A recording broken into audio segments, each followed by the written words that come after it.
Over to you Anil भाई। नहीं तो थैंक यू अमित भाई। गुड इवनिंग दोस्तों, मैं एक शराबी हूँ और मेरा नाम अनिरुद्ध है और केवल एक उच्च शक्ति की कृपा है। अल्कोहलिक्स एनोनिमस का प्रोग्राम, आप लोगों का साथ, मेरे स्पॉन्सर और परिवार का सहयोग, शराब के पहले घूंट से दूर हूँ और खुद को बहुत ब्लेस्ड फील करता हूँ कि मुझे ये सेवा कार्य के लिए मौका दिया है स्टेपिंग स्टोन्स मीटिंग ने। एंड इससे पहले कि मैं मेहुल भाई का स्वागत करूं और बातचीत हमारी जो है वो शुरू करूं, मैं थोड़ा सा टॉपिक को लेके बात आपसे एक रिक्वेस्ट करना चाहता हूं कि ये पहले हमने 2 हफ्ते पहले लिया था फैमिली आफ्टरवर्ड्स, जो जनरलाइज टॉपिक था। पिछले शुक्रवार को हमने रिकवरी की बात ओल्ड टाइमर के साथ में पति पत्नी का रिश्ता, इस पे फोकस किया था और आज जो है वो शराबी और उसके बच्चे, इस विषय पे फोकस्ड है हमारा। तो मेरी रिक्वेस्ट रहेगी कि ये सेशन हम सब मिलके चलाते हैं। मैं 1-2 सवाल पूछता हूं पहले और बाकी आप पार्टिसिपेंट से रिक्वेस्ट करता हूं कि आप सवाल पूछें ताकि सभी को उसका फायदा मिलता है।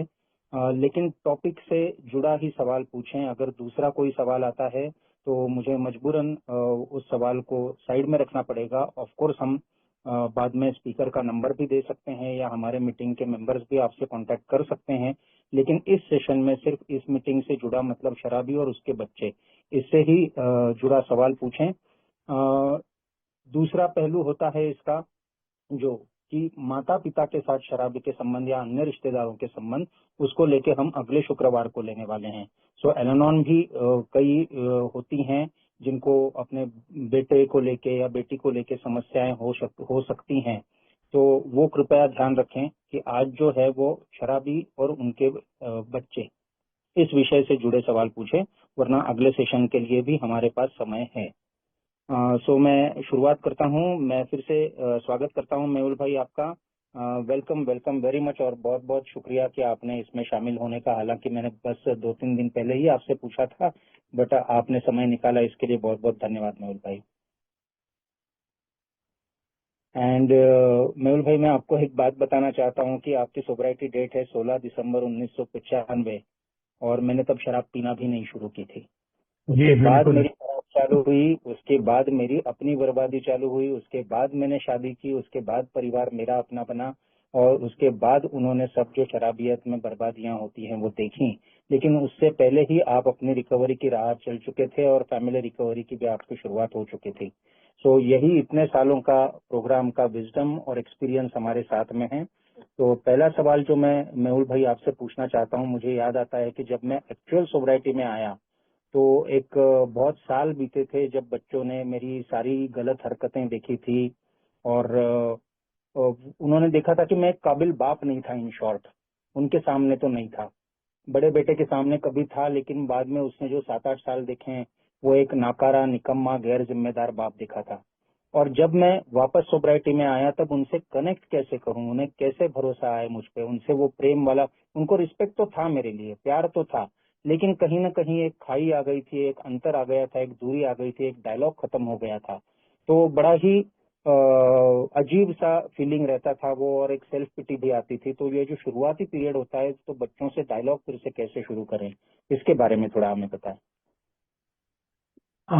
सबसे पहले तो अनिरुद्ध भाई, आपका बहुत बहुत शुक्रिया और ये ग्रुप का, स्टेपिंग स्टोन्स ग्रुप का बहुत बहुत शुक्रिया कि यहाँ पर मुझे मौका दिया एक सेवा का, कि यहाँ पर आकर मैं इस विषय के ऊपर अपना ये सच शेयर कर सकूं।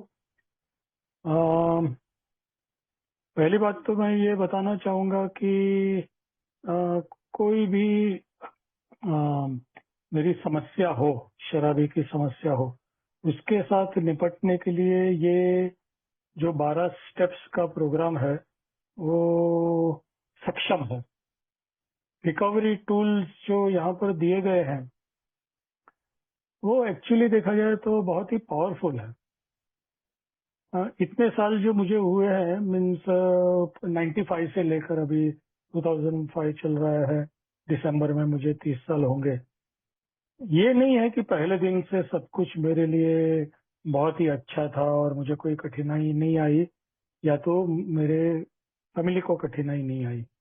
अब पहले ये पूछना चाहता हूँ कि मेरे जवाब देने का कुछ ये है क्या टाइमिंग है क्या, टाइम लिमिट? मेहुल भाई ऐसा कोई हार्ड एंड फास्ट नहीं है। कोशिश करें आपकी 5 से 7 मिनट में अगर एक सवाल का जवाब दे सकते हैं तो हम ज्यादा जी, से ज्यादा सवाल ले पाएंगे। बट अगर आपको उचित लगता है कि किसी सवाल के लिए थोड़ा विस्तार से बात करनी हो तो it's up to you sir. Okay, no problem. तो अच्छी बात है।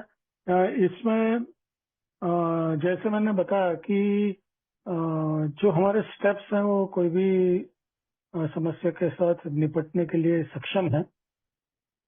खास करके फैमिली का जो बात आता है, आपका सवाल ये था कि मेरा नेगेटिव स्वरूप मेरे बच्चों ने देखा हुआ है अल्कोहलिज्म के टाइम पे, और अब एक प्रकार का डिस्टेंस हो गया है, खाई जैसे आपने बताया, और सेल्फ पिटी वगैरह आती है। तो इससे कैसे निपटे और बच्चों के साथ कैसे जुड़े, सही समझाऊं ना मैं?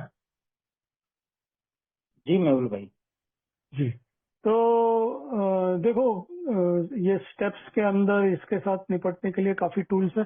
पहली बात यह है कि अम, अपना प्रोग्राम कहता है कि मुझे मेरा टाइम और शक्ति जो है वो वरी, रिमोर्स या मॉर्बिड रिफ्लेक्शन में नहीं वेस्ट करना है। तो इसका मैं हिंदी में बताऊंगा। चिंता नहीं करनी है कि आगे क्या होने वाला है, भविष्य की चिंता। रिमोर्स जो है पश्चाताप, जो पहले क्या हो गया। अब एक सिंपल बात मैं बताना चाहता हूँ, पास्ट में क्या हो गया। सिंपल बात यह है कि क्या किसी शराबी ने ये जो कुछ भी किया, उसने उल्टी सीधी हरकतें की और फैमिली के साथ दुर्व्यवहार किया या तो दुर्लक्ष्य किया, इररिस्पॉन्सिबल, गैर जिम्मेदार रहा, क्या वो जानबूझ के उसने किया है? जो हमारे कैरेक्टर डिफेक्ट्स, स्वभाव दोष जो है वो तो ठीक है, मगर ये एक बहुत ही स्वीकृत ये बात है कि ये डिजीज के चलते, बीमारी के चलते मेरे से ये सब हुआ। Allergy, obsession, progressive nature of the disease हमको सब मालूम है।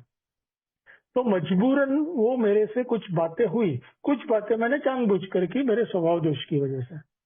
उसी के लिए तो प्रोग्राम है। तो मुझे ज्यादा शेम और गिल्ट में जाने की जरूरत नहीं है। शेम और गिल्ट जो है, शर्म और पछतावा, वो ज्यादा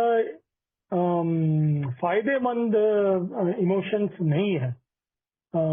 मॉर्बिड रिफ्लेक्शन भी नहीं करना है। अभी क्या है, ये तो इतने बड़े हो गए मेरे बच्चे, और अभी मेरे को मेरा लाइफ का पूरा रिकंस्ट्रक्शन करना है, पुनर्निर्माण करना है, वापस पैसे कमाने हैं, इज्जत कमानी है, ये है वो है, जो कुछ भी है। प्रोग्राम मुझे ये बोलता है कि जो भी हो गया उसका स्वीकार करना है। आज जो परिस्थिति है उसका मुझे स्वीकार करना है। और अगर मेरा ध्यान रहा इस चीज के ऊपर कि मैं मेरे फैमिली को कैसे काम आ सकता हूँ, मैं कैसे उनको हेल्पफुल हो सकता हूँ, और उसके हिसाब से अगर मैंने एक्शंस लिए, तो जो इसका परिणाम है, मेरा और मेरे बच्चे के संबंध का क्या होगा, अच्छा होगा कि नहीं होगा, ये सब ऊपर वाले के हाथ में है। प्रोग्राम तो बहुत क्लियरली बोलता है, तीसरे स्टेप से शुरू करके मेरे हाथ में सिर्फ एक्शंस हैं। अपना जो 12 स्टेप्स का प्रोग्राम है बहुत ही भगवत गीता के करीब है, मगर मैं ज्यादा फिलोसफी में नहीं जाना चाहता हूँ। प्रैक्टिकल बात मैं शेयर करना चाहता हूँ। मेरे हाथ में सिर्फ एक्शंस हैं। तो जितना मेरे से बन पड़ता है, to the best of my ability, मुझे सही एक्शंस लेने हैं। और आउटकम जो है, बच्चे के साथ रिलेशन कैसे होगा, ये आउटकम भगवान के हाथ में है। मेरी 2 बेटियां हैं, दोनों की शादी हो गई है। एक की उम्र है 35 वर्ष की और एक की उम्र है 32 वर्ष की। दोनों बेटी के साथ मेरे संबंध अच्छे हैं, और इसका पूरा श्रेय जो है, क्रेडिट जो है, 100% मैं इस 12 स्टेप के प्रोग्राम को दूंगा। लास्ट एक चीज 1 मिनट में बताना चाहता हूँ। आपने सेल्फ पिटी की बात की, ये भी हार्मफुल इमोशन है, यानी कि मुझे नुकसान करने वाला फीलिंग है। क्यों फंसू मैं उसमें? प्रोग्राम क्लियरली बोलता है कि ये सब नेगेटिव इमोशंस में मुझे फंसना नहीं है, अभी पॉजिटिव आगे देखना है, जो हो गया वो हो गया, अब आगे मैं क्या कर सकता हूँ, मेरे हाथ में अब की घड़ी है, आज का दिन है, आज का मैं बेस्ट कैसे इस्तेमाल कर सकता हूँ। ये प्रोग्राम बहुत प्रैक्टिकल है, तो इस प्रकार से मैंने आगे बढ़ने का कोशिश किया है और मुझे उसके बहुत अच्छे परिणाम मिले हैं। Thank you. Thank you Mehul भाई। आपने पॉजिटिव रहने के लिए कहा, तो शुरुआती दिनों में मैं बहुत पॉजिटिविटी और निगेटिविटी के बीच में झूलता रहता था। पॉजिटिव बातों में एक बात ये हुई थी कि मैं रिहैब के जरिए आया था, तो 3.5 महीने बड़ा ही डिसिप्लिन तरीके से जिया था, और एक one day at A time का इम्पोर्टेंस भी कहीं समझ में आ गया था, तो कोशिश कर रहा था कि कोई वेस्ट नहीं करूं टाइम में खुद। लेकिन होने ये लगा कि मैं जब घर में आया तो मुझे ये दिखने लगा कि बच्चे जो हैं वो काफी अनुशासन हो गए हैं, या मुझे ऐसा लग तो रहा था कि कभी भी सोते हैं, देर रात तक जगते हैं, कभी भी खाते हैं, कुछ भी खाते हैं, फास्ट फूड ही ज्यादा ले रहे हैं, या अपनी चीजें ढंग से नहीं रख रहे हैं, या एक्सरसाइज नहीं कर रहे हैं, या मोबाइल भी बहुत ज्यादा देख रहे हैं। तो मुझे ये सारी चीजें खटकने लगी, क्योंकि मैं एक व्यवस्थित रूप से जीवन जीने की कोशिश कर रहा था, और उनकी भलाई के लिए मुझे लग रहा था कि वो भी सारी वो बातें करें जो मैं कर रहा हूँ। तो कहीं ना कहीं वो मैं उनको दबाव तो नहीं कहूंगा, बट मैं उनको इंजिस्ट करने लगा कि ये वो कर रहे हैं वो कैसा गलत कर रहे हैं, और उन्होंने कैसे मेरे को फॉलो करना चाहिए। तो वो कोई काम नहीं आया।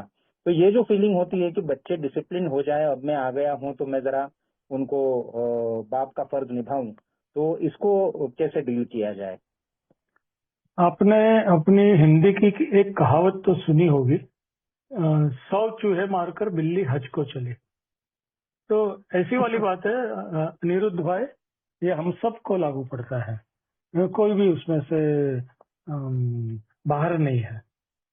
ऐसा है कि मुझे एक प्रोग्राम मिला है, सुधरने का चांस मिला है, तो मेरी ये ऐसे एकदम से एक उर्मी उर्मी बोल सकते हैं उसको, इमोशन ऐसी जाग उठती है कि अब सबने बराबर चलना चाहिए, मेरी वाइफ ने भी, मेरे बच्चों ने भी वगैरह। आपको मैं एक शेयर करना चाहता हूँ, मुझे क्या बहुत ज्यादा जिसकी मदद मिली। तीसरा स्टेप जो है, बहुत थोड़े में बताने का मैं कोशिश करूंगा। तीसरा स्टेप कहता है, बिग बुक की बात करूंगा, बिग बुक बहुत ही बढ़िया सब टूल्स है उसमें। तो तीसरा स्टेप कैसे प्रैक्टिस करना है, तो पहला बात ये बताया, the first thing is that we be convinced that any life run on self will can hardly be a success.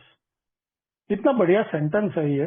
देखो, सेल्फ विल का 1930s में जो डिक्शनरी वापरते थे उसका ये मतलब उन्होंने दिया था, सेल्फ विल का, stubborn and willful adherence to one's own wishes and desires. मेरी इच्छाओं को जिद पूर्वक पकड़ के रखना।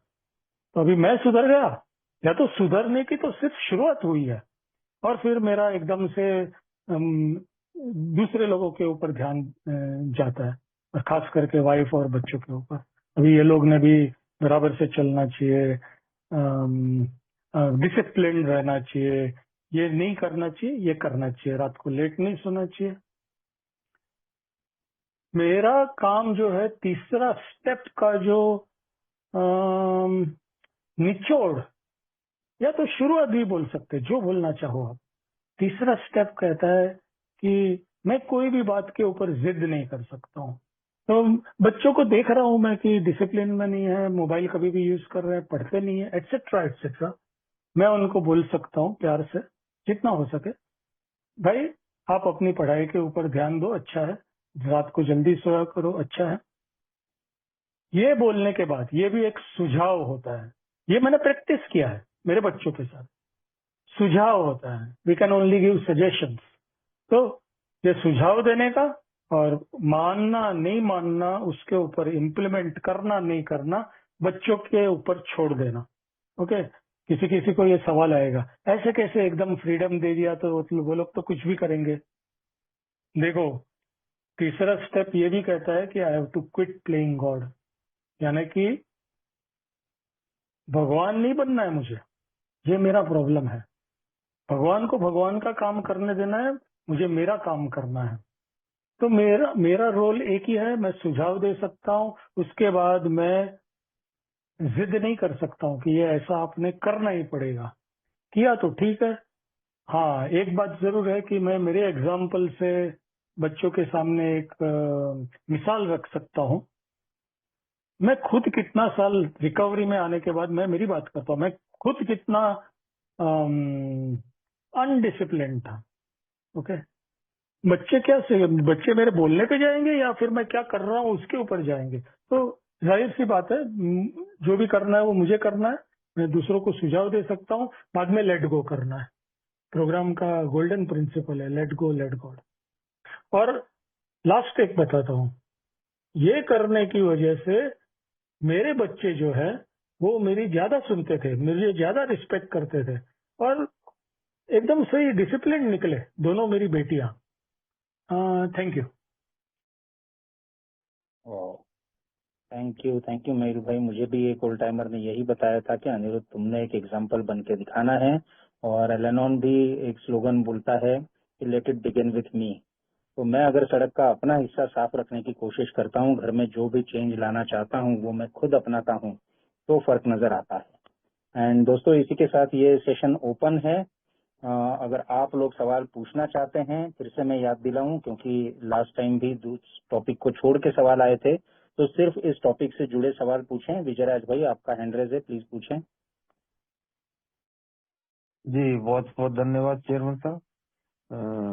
नमस्कार दोस्तों, मेरा नाम विजय राज है और मैं एक शराबी हूँ। मेरा एक क्वेश्चन था, और शायद ये जो अपना प्रोग्राम चल रहा है शुक्रवार को, तो ये शायद मेरे से बिल्कुल रिलेटेड जुड़ा हुआ है।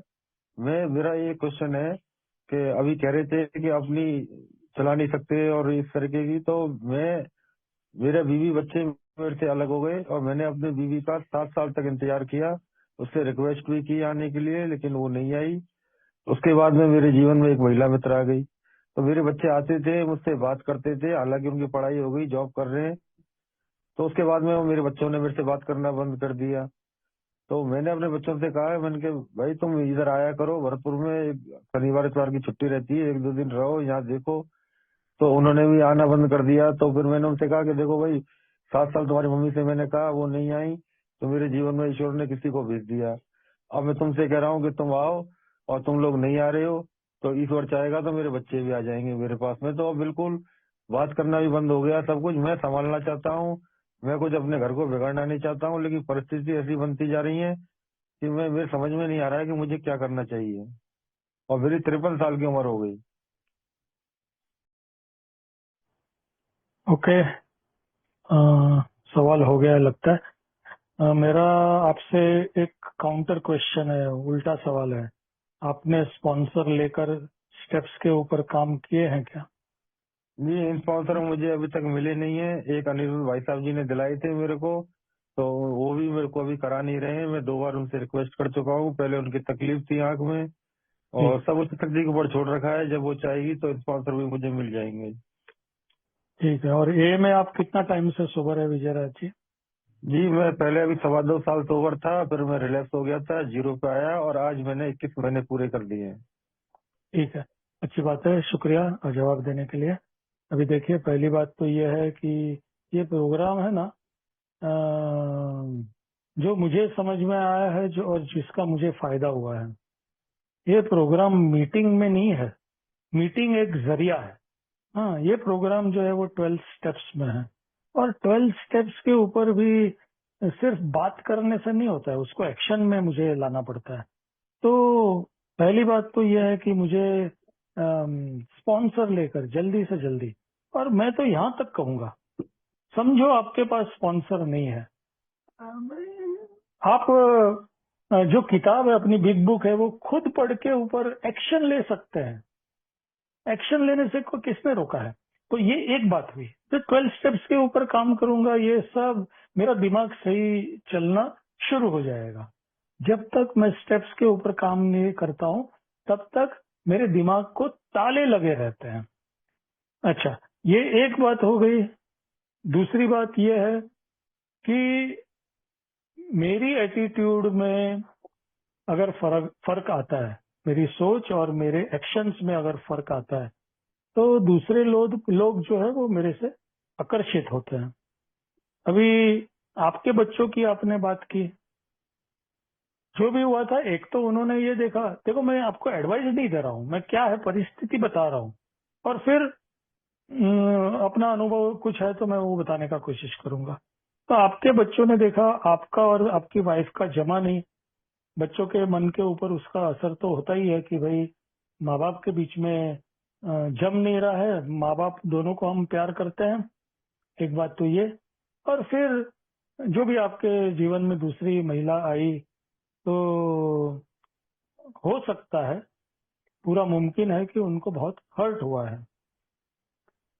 अभी आप क्या चाहते हैं अभी ये परिस्थिति में? जी मैं ये चाहता हूँ कि मेरे बच्चे मेरे पास आते रहे तो मैं अपना जीवन ऐसे ही निकाल लूंगा सही उनके बात ऊपर है। ही। मैं अपना घर बर्बाद नहीं करना चाहता, क्योंकि ये बचपन में ठीक मेरे मम्मी पापा अलग हो गए थे, मैं ऐसा ठीक माहौल देख चुका हूँ। ठीक। तो देखिए, जैसे मैंने इसके पहले का जो प्रश्न था उसमें भी बताया था, तीसरा अपना जो स्टेप है, तीसरा कदम है, वो क्लियरली कहता है कि मैं किसी को सुझाव दे सकता हूँ। एलेनॉन के अंदर एक ये स्लोगन है, एक्सपेक्टेशंस आर प्री मेडिटेटेड रिसेंटमेंट्स, यानी जब मैं किसी से कुछ अपेक्षा रखता हूँ तो वहीं पे मैं रिसेंटमेंट के बीज बोता हूँ, क्योंकि मेरी एक्सपेक्टेशन अगर पूरी नहीं हुई तो रिसेंटमेंट आने वाला है, और एक्सपेक्टेशन पूरी हो गई तो मैं तो बहुत खुश होने वाला हूँ। तो यहाँ पर ऐसा है कि मैं बच्चों को सिर्फ रिक्वेस्ट कर सकता हूँ कि आप ऐसे आके मुझे मिलते रहिए, मेरे जीवन में रहिए, मगर क्या करना नहीं करना, आना नहीं आना, वो सब बच्चों के ऊपर है। और इस चीज को लेकर अगर मैं रिसेंटमेंट में गया या तो सेल्फ पिटी में गया तो मेरा और सबका नुकसान ही होने वाला है, इतना मैं बता सकता हूँ। मेरे बच्चों को भी मैंने कभी ज्यादा इंसिस्ट नहीं किया कि तुमको यही करना होगा वही करना होगा। छोटे थे तब मैं थोड़ा बहुत बताता तो उनको, डेफिनेटली बताना जरूरी होता है क्या करना नहीं करना, मगर उसके बाद में मैंने इंसिस्ट करना छोड़ दिया। इंसिस्ट करना यानी जिद करना कि तुमको यही करना होगा वही करना होगा। Thank you. जी बहुत बहुत धन्यवाद जी। थैंक यू विजयराज भाई। और बीच में 2 हैंड रेज थे, लेकिन शायद वो मीटिंग से आउट हो गए हैं। अगर कोई ए मेंबर या एलेनॉन मेंबर अपना सवाल लेना चाहते हैं तो हैंड रेज कर सकते हैं, या अनम्यूट करके भी सीधा सवाल पूछ सकते हैं। और अभी फिलहाल तो नहीं दिख रहा है हैंड रेज। अगर किसी को दिक्कत है माइक अनम्यूट करके सवाल पूछने में, किसी भी ए मेंबर को या एलेनॉन मेंबर को या एलेटिन मेंबर को, तो उनको तो वो चैट बॉक्स में अपना मैसेज डाल सकते हैं प्राइवेट में, तो हिचकिचाएं नहीं, अपना सवाल जरूर पूछें। मेहुल भाई, और एक जो बात थी, एक चिंता थी, बात नहीं थी, बहुत बड़ी चिंता थी। हमारे खानदान में शराबियत रही है। मैं तीसरे जनरेशन में था कि जिसके शराब के चलते बहुत बर्बादियां देखी थी, और मुझे बाद में ये भी पता चला कि काफी घरों में ये हेरिडिटरी होता है। तो मैं सोब्राइटी में जब आ गया तो एक बहुत बड़ी चिंता मुझे वो हो रही थी कि कहीं मेरे बच्चे भी शराबी न बन जाएं। और हालांकि उनकी उम्र ज्यादा नहीं थी, लेकिन उनमें मुझे वही अपनी परछाई नजर आने लगी है ना। वो ऐसा था या नहीं वो मालूम नहीं, बट मैं ढूंढने लगा कहीं ना कहीं कि इनमें भी वही बिहेवियर पैटर्न है क्या, या वही कैरेक्टर डिफेक्ट्स हैं क्या, जो आगे चलकर इन्हें शराबी बना देंगे। तो इस डर को लेकर काफी सारे मेंबर्स ने 1-to-1 भी बात हुई है। तो काफी लोगों को होता है ये सवाल। तो ऐसा होता है क्या, और क्या किया जा सकता है? एक शराबी जो सोबर हो चुका है वो इस डर को कैसे एड्रेस कर सकता है? थैंक यू सवाल पूछने के लिए। ये जो चिंता है, चिंता का एक जो नाम हम लोग दे सकते हैं वो है डर, फियर। अब हेरिडिटरी वंश के हिसाब से बाप से बेटे में और ऐसे आता है कि नहीं, ये हो सकता है ऐसा आता हो। इससे ज्यादा इम्पोर्टेंट ये है कि मैं मेरी फीलिंग्स का क्या करता हूँ। ओके, आएगा नहीं आएगा अपने हाथ में थोड़ी ना है, वो उनका नसीब है, आगे क्या होगा मुझे मालूम नहीं है। हाँ, बट इम्पोर्टेंट चीज ये है कि मैं मेरे फीलिंग्स के साथ कैसे डील करता हूँ। मैंने प्रोग्राम शुरू से इस प्रकार से लिया है कि ये प्रोग्राम मेरे लिए है, बच्चे फ्यूचर में शराबी बनेंगे नहीं बनेंगे ये एक डर है, डर के साथ कैसे निपटना ये मेन मुद्दा है। ओके, तो डर के लिए अपने 4th स्टेप में बिग बुक में एक बहुत ही पावरफुल प्रार्थना दी गई है, और ये प्रार्थना के हिसाब से ऐसा है कि ये जो ईश्वर है वो इन्फिनिट है, इन्फिनिट यानी असीमित, अनलिमिटेड पावर है उसके पास, अनलिमिटेड शक्ति है। अभी तक का मेरा प्रॉब्लम ये रहा है कि मैं मेरे सीमित मन के ऊपर, लिमिटेड मन के ऊपर मैंने भरोसा किया है। कोई भी प्रॉब्लम सामने आ गया, ये तो एक अलग बात है कि बच्चे शराबी बनेंगे कि नहीं, कोई भी प्रॉब्लम आ गया तो उसको मैं मेरे मन से, मेरी बुद्धि से उसको मैं अटैक करता हूँ। अपना प्रोग्राम बोलता है भाई तूने तेरा माइंड बहुत चलाया और इसी वजह से ये सब तेरी लाइफ में मैस हो गया है, तो अभी बेटर है कि तू भगवान के हिसाब से तेरी लाइफ चलाने की कोशिश कर। ओके, भगवान के ऊपर भरोसा रख। तो ये जो डर है उसके अंदर मुझे भगवान के ऊपर भरोसा रख के मेरे जीवन की शुरुआत करनी है। नेक्स्ट ये बताता है कि we are in the world to play the role he assigns, यानी कि भगवान ने मुझे भेजा है ये दुनिया में कुछ काम करने के लिए, भगवान की इच्छा के हिसाब से। दाई विल, आपकी भी इच्छा पूरी हो मेरी नहीं, ऐसा हम लोग बोलते हैं ना। तो वो इच्छा क्या है वो जानने की कोशिश करना है। इसमें भी ज्यादा अपने को फिक्र करने की जरूरत नहीं है। मेरी लाइफ में अब की घड़ी में, आज के दिन में अगला सही कदम क्या है, what is the next right action, बस इतना मैं अगर कर सकूं, वो कुछ अगर मुझे ध्यान में आता है और उसके ऊपर मैं एक्शन ले सकता हूं, तो मुझे ये डर से छुटकारा मिलेगा। देखो इसका परिणाम क्या आएगा, बच्चा शराबी बनेगा कि नहीं बनेगा, ये मुझे मालूम नहीं है, ठीक है। मगर आज की तारीख में अभी मेरे जहन में वो डर है, उस डर का ट्रीटमेंट करना मुझे बहुत जरूरी है। तो इसलिए राइट एक्शन लेना और फिर भगवान के ऊपर भरोसा रखना। देखो ये जब डर रहता है ना तो दिन में बार बार ये डर मुझे सताएगा, या तो ऐसे कुछ मौके आते हैं जब अरे मेरा बच्चा भी शराबी निकला तो वो भी मेरे जैसा अनडिसिप्लिन्ड है, वो भी उल्टा जवाब देता है, मैं भी ऐसा ही करता था, और क्या होगा अगर उसको ये बीमारी लग गई, तो ऐसे ऐसे डर आते रहेंगे। मगर मेरा काम है, प्रोग्राम ये कहता है नेक्स्ट राइट एक्शन लेना, अगला सही कदम, और भगवान के ऊपर भरोसा रखना। जब मेरा मन बीच बीच में ऐसे डर घुसाएगा मेरे दिमाग में, ओके, डर आएंगे, तो मुझे मेरे मन को बोलना है भाई जरा शांत रहे, ओके, बहुत आवाज कर लिया तूने, अभी मैं तेरी नहीं सुनने वाला हूँ, मैं ईश्वर की सुनूंगा। और ईश्वर जो है वो ऑल पावरफुल है, सर्वशक्तिमान। तो इस समस्या का जो समाधान, सॉल्यूशन, वो ईश्वर निकालेगा। मुझे मेरा दिमाग चलाने की क्या जरूरत है। तीसरा स्टेप यहीं से तो शुरू होता है ना कि मेरा मेरा मेरी मेरा जीवन और मेरी इच्छा ये मैंने मेरे समझ के ईश्वर को हवाले की, तो बस ईश्वर को हवाले कर दिया, तो राइट एक्शन लेना मेरा काम है। Thank you. Yes, thank you Mehul भाई, क्योंकि मेरे भी इनिशियल स्पॉन्सर ने यही बोला था जो आपने पहले भी बोला कि मुझे एक कार्यक्रम क्या कर सकता है इसका अच्छा एग्जाम्पल बनना है और ईश्वर पे भरोसा करके मुझे अपने एक्शंस पे फोकस करना है। आपकी परमिशन के साथ मैं एक छोटी सी बात शेयर करना चाहता हूँ मेहुल भाई यहाँ पे। बिल्कुल बिल्कुल। उन्होंने जो कहा था उसके अनुसार एक बार हमने हस्बैंड और वाइफ ने एक बार दोनों बेटों को सामने बिठाया और उनको अच्छी तरह से बताया, जो शेयरिंग की, उनको समझाया नहीं, उनको उपदेश नहीं किया, शेयरिंग की कि भैया ये 3 पीढ़ियों से हमारे खानदान में ऐसे हो रहा है और मुझे नहीं मालूम था ये बीमारी है, बट तुम लोगों को मालूम है कि ये बीमारी है। और हम प्रोग्राम प्रैक्टिस करने पे फोकस करने लगे। बच्चों ने ये भी देखा कि ये मीटिंग को इम्पोर्टेंस देता है, सर्विस को इम्पोर्टेंस देता है, अपनी सोब्राइटी को इम्पोर्टेंस देता है। तो इससे उन पे जो संस्कार होने थे वो अब तक तो काम आ रहे हैं। ये हमारा अनुभव है। तो जितना मैं प्रैक्टिस करूंगा प्रोग्राम का, बिना बताए बिना उपदेश किए, उतना बच्चों पे असर होता है। वो लिखा भी गया है ऐसा।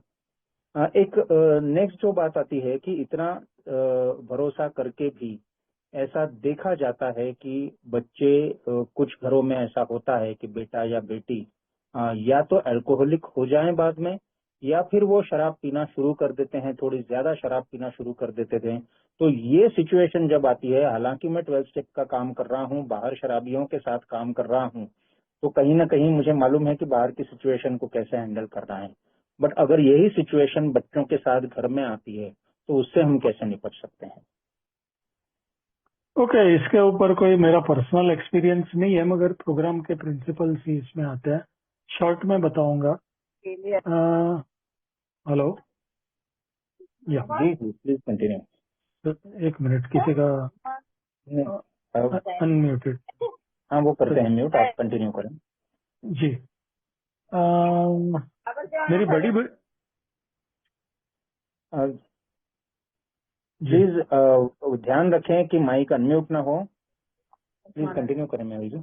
सचिन जी, आपका बार बार अनम्यूट हो रहा है, प्लीज हाँ ध्यान दें। हाँ हाँ हाँ हाँ हाँ देख रहा हूँ।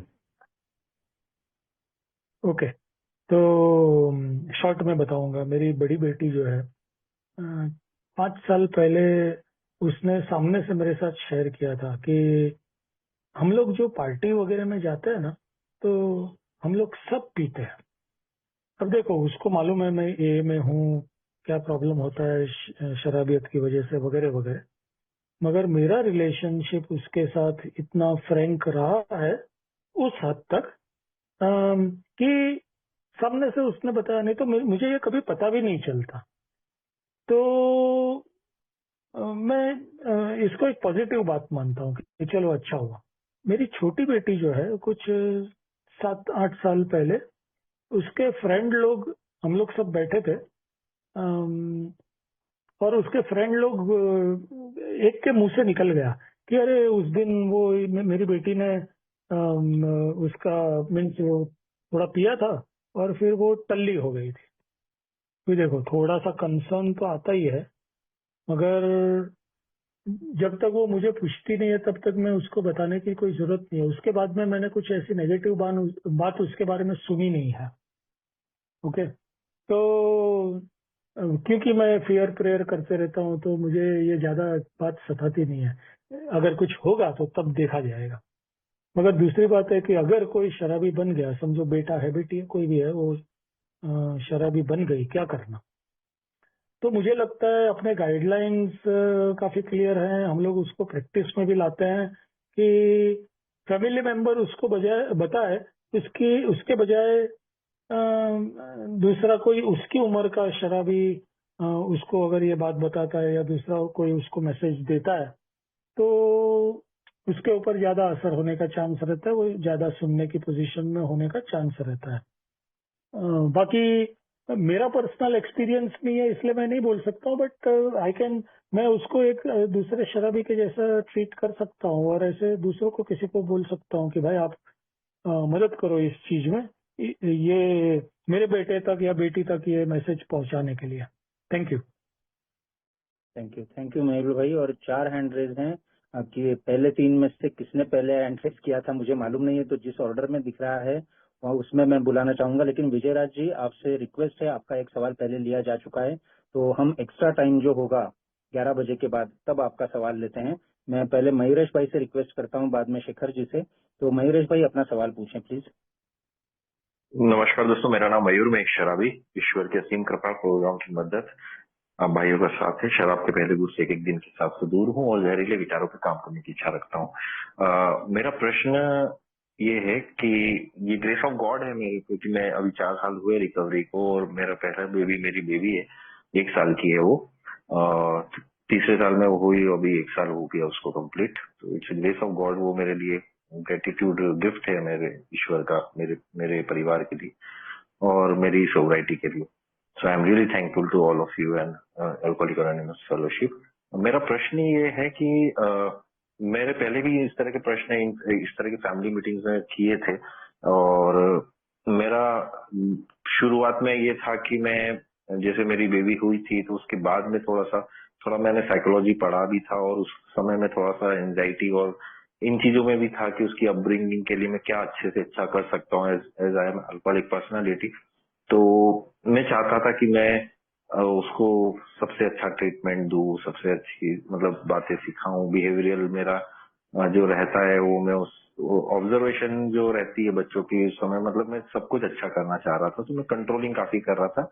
तो उस समय तो बच्ची छोटी थी तो मैं कंट्रोलिंग मेरे परिवार की ज्यादा कर रहा था, मेरी वाइफ की, मेरे माता पिता की, उसके आसपास के एनवायरनमेंट की, उसको मोबाइल नहीं दिखाना, ये नहीं करना है, शुगर नहीं देना है ना, राइट। और वो चीजें मैं ऑनलाइन हेल्प से भी और बाकी चाइल्ड साइकोलॉजी में पढ़ी है, उसके अलावा बुक्स भी पढ़ता था, तो उसकी हेल्प से मैं कर रहा था।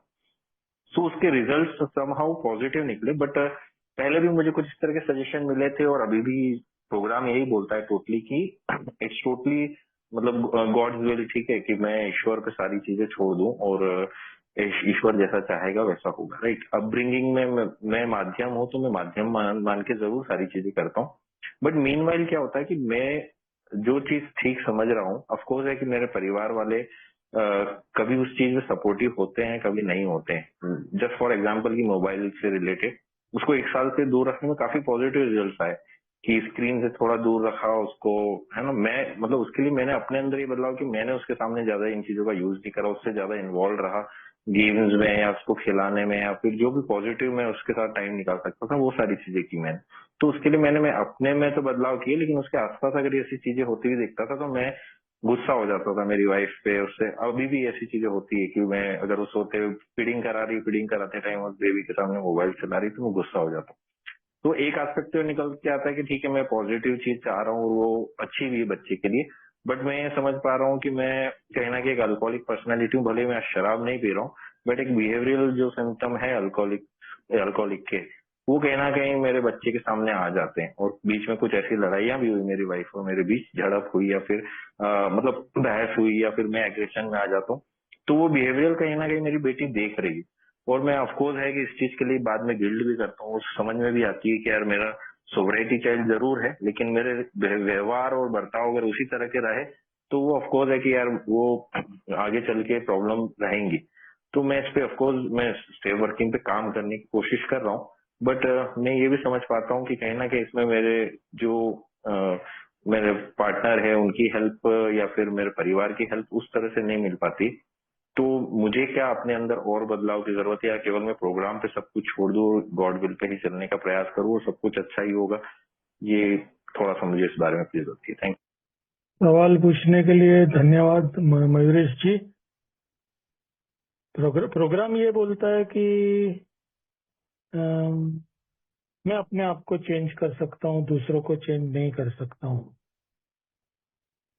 ये प्रोग्राम जो है ना, वो बहुत ही पॉजिटिव प्रोग्राम है। पॉजिटिव क्यों कहता हूँ मैं उसको, कि मेरे मन में कुछ अच्छे विचार आए तो डेफिनेटली मुझे उसको एक्शन में रखने चाहिए। आपकी भावना बहुत अच्छी हो कि बेटी ने मीन ज्यादा मोबाइल का उपयोग नहीं करना चाहिए वगैरह, बट वही तीसरी स्टेप जो है उसकी बात आ जाती है कि मेरी जो भी बात है मैं मेरी वाइफ के सामने या तो दूसरे दूसरे फैमिली मेंबर उनके सामने मैं रख सकता हूँ, मगर उसके ऊपर मैं इंसिस्ट नहीं कर सकता, मैं जिद नहीं कर सकता।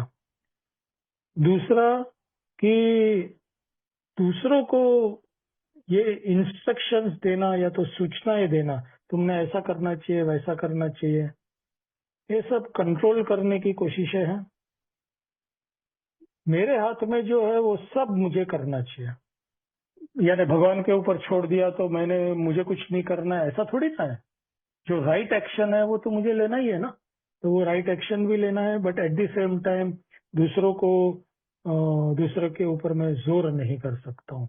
ठीक है, ये अगेन ये बात हो गई कि मेरी अपेक्षा है कि मेरी वाइफ ने भी मेरा सपोर्ट करना चाहिए, और वहां पर मुझे ये देखना जरूरी है कि मैं भगवान बनने की कोशिश कर रहा हूँ, मेरे घर में सबने मेरे हिसाब से चलना चाहिए। तो इसलिए मैं स्टेप्स की बात करता हूँ।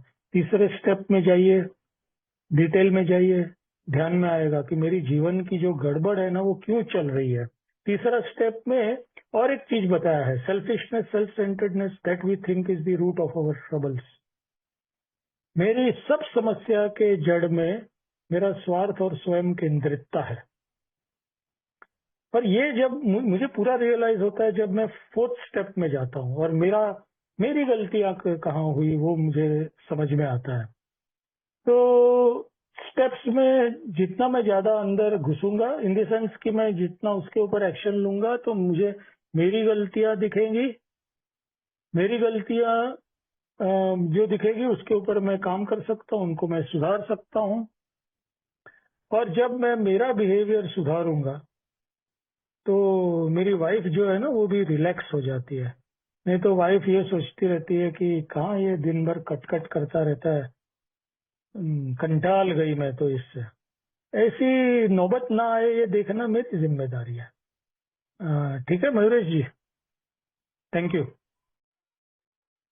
थैंक यू मयूरेश भाई। सिर्फ एक रिक्वेस्ट रहेगी क्वेश्चन करने वालों से कि अपना सवाल शॉर्ट में रखने की कोशिश करें। शेखर जी, आपका हैंड रेज है कब से, प्लीज सवाल पूछे आपका। सर सवाल प्रश्न के कौन सा टॉपिक है सर? शराबी और उसके बच्चों के बीच का संबंध, पत्नी या फैमिली के बीच में? हैं? शराबी और बच्चों के बीच में बेहतर रिश्ते कैसे बने, उसको लेके अगर कोई ऐसा समस्या है बताना, तो। ये आप बता रहे हैं, बहुत अच्छा, मैं सुन रहा हूँ। उसीलिए मैं अपना एक मैंने जो पढ़ा वो बोलता हूँ। डॉक्टर बॉब को और आयन को तो आप लोग नाम सुना होगा, doctor Bob and old time से पढ़े होंगे आप। डॉक्टर बॉब के एक अडॉप्टर लड़की थी सू, और उसका एक लड़का था स्पीटी। वो स्पीटी बॉब के साथ हेनरिटा सैबरलिंग के यहाँ गया था एन को लेके, जब पहले बार बिल एंड बॉब मिले। और सू का तो आप जानते हो घर में रहती थी, कई अल्कोहलिक को बहुत सेवा की। वो बिल को क्या, बॉब को क्या, क्लैरेंस को क्या, सबको अच्छे जानती। उसने अपने फादर का अल्कोहलिज्म देखा था, फादर को वातावरण देखा था। उसके बाद वो सोब्रिटी भी लोगों को, कई लोग को मदद की। But she become an alcoholic at the age of 48। बहुत बड़ी स्टोरी है। वो चिल्ड्रंस ऑफ द हीलर्स करके एक किताब उसने लिखी है। क्या लिखी है उसमें? Childrens of the healers. वो वहां बोलती है कि मेरे parent was the mother was the great Al-Anon, मेरा father was the great A member, but I become an alcoholic. वो दोनों लड़े भाई बहन ने लिखा हो। तो तब मैं तब पॉन्डर किया कि मेरे लाइफ में ऐसा कई लोग देखता था कि भाई दोनों बढ़िया, दो भाई बहुत तम्बाकू तक नहीं खाते थे, सुपारी पर कुछ नहीं खाते थे, पर दोनों इतने तकलीफ देते थे कि एक बड़ा भाई उसमें इनके कारण अल्कोहलिक बन के मर गया। So why person becomes an alcoholic? आप किसने तो बोला कि हमारे हाथ में कुछ नहीं है। मैं एल-एनोन में लेडी जा रही है, हस्बैंड अल्कोहलिक एनोनिमस में जा रहा है, उनके बेटे का अल्कोहलिक बन के भी घूम रहे हैं, वो भी मैं देखा हूँ। तो इज देयर एनी वो लॉजिक कि कौन अल्कोहलिक बनेगा, कौन अल्कोहलिक नहीं बनेगा करके? तो वो किताब बहुत महंगा जरूर है, but I read it. Children's of the healers करके सू एंड स्मिटी ने लिखा हुआ किताब है। Only for the people who got in wrong notion कि पेरेंट्स ए में जा रहे हैं, एल-एनोन में जा रही है माँ, अल्कोहलिक बच्चे बनेंगे नहीं करके। उसीलिए we always seek help from the almighty God. है भगवान, मैं जो तकलीफ में जा रहा हूँ मेरे बच्चों को मत आने देना। That's what I it's a wonderful book पढ़ाओ। आप भी पढ़ सकते हैं। So just I want to tell, I am not coming to interfere. Thank you. Thank you Shekhar ji for a very important information. And Sanjay भाई, आपका हैंड रेज था, आप अगला सवाल ले सकते हैं। जी, मेरा नाम संजय, मैं एक शराबी हूँ। मेरा सवाल ये है कि मेरा बड़ा बेटा तो सोशल लाइफ में मतलब फैमिली लाइफ में तो अच्छा बिहेवियर करता है या चलता रहता है। जैसे कि आज भाई दूज है तो आज वो आया है, बहन के घर में आया हूँ, वो भी आया। लेकिन मेरा 16 साल का जो दूसरा बेटा है वो सोशल लाइफ में उतना सर्वाइव नहीं कर पाता। तो मेरा उसके साथ बॉन्डेज कैसे बढ़ाया जाए कि जिससे वो भी सोशल लाइफ में थोड़ा सा आ जाए। जैसे अगर उसको लाता भी हो जबरदस्ती तो वो चेहरा छोटा करके बैठ जाता है, फिर वो उसको अच्छा नहीं लगता और हमको भी अच्छा नहीं लगता। तो उसको मैं सोशल लाइफ में कैसे सर्वाइव करूँ, तो उसके लिए मैं उसके साथ क्या रिलेशन बनाऊँ, कैसे बनाऊँ, ये मेरा सवाल है। थैंक यू आपका सवाल के लिए संजय जी।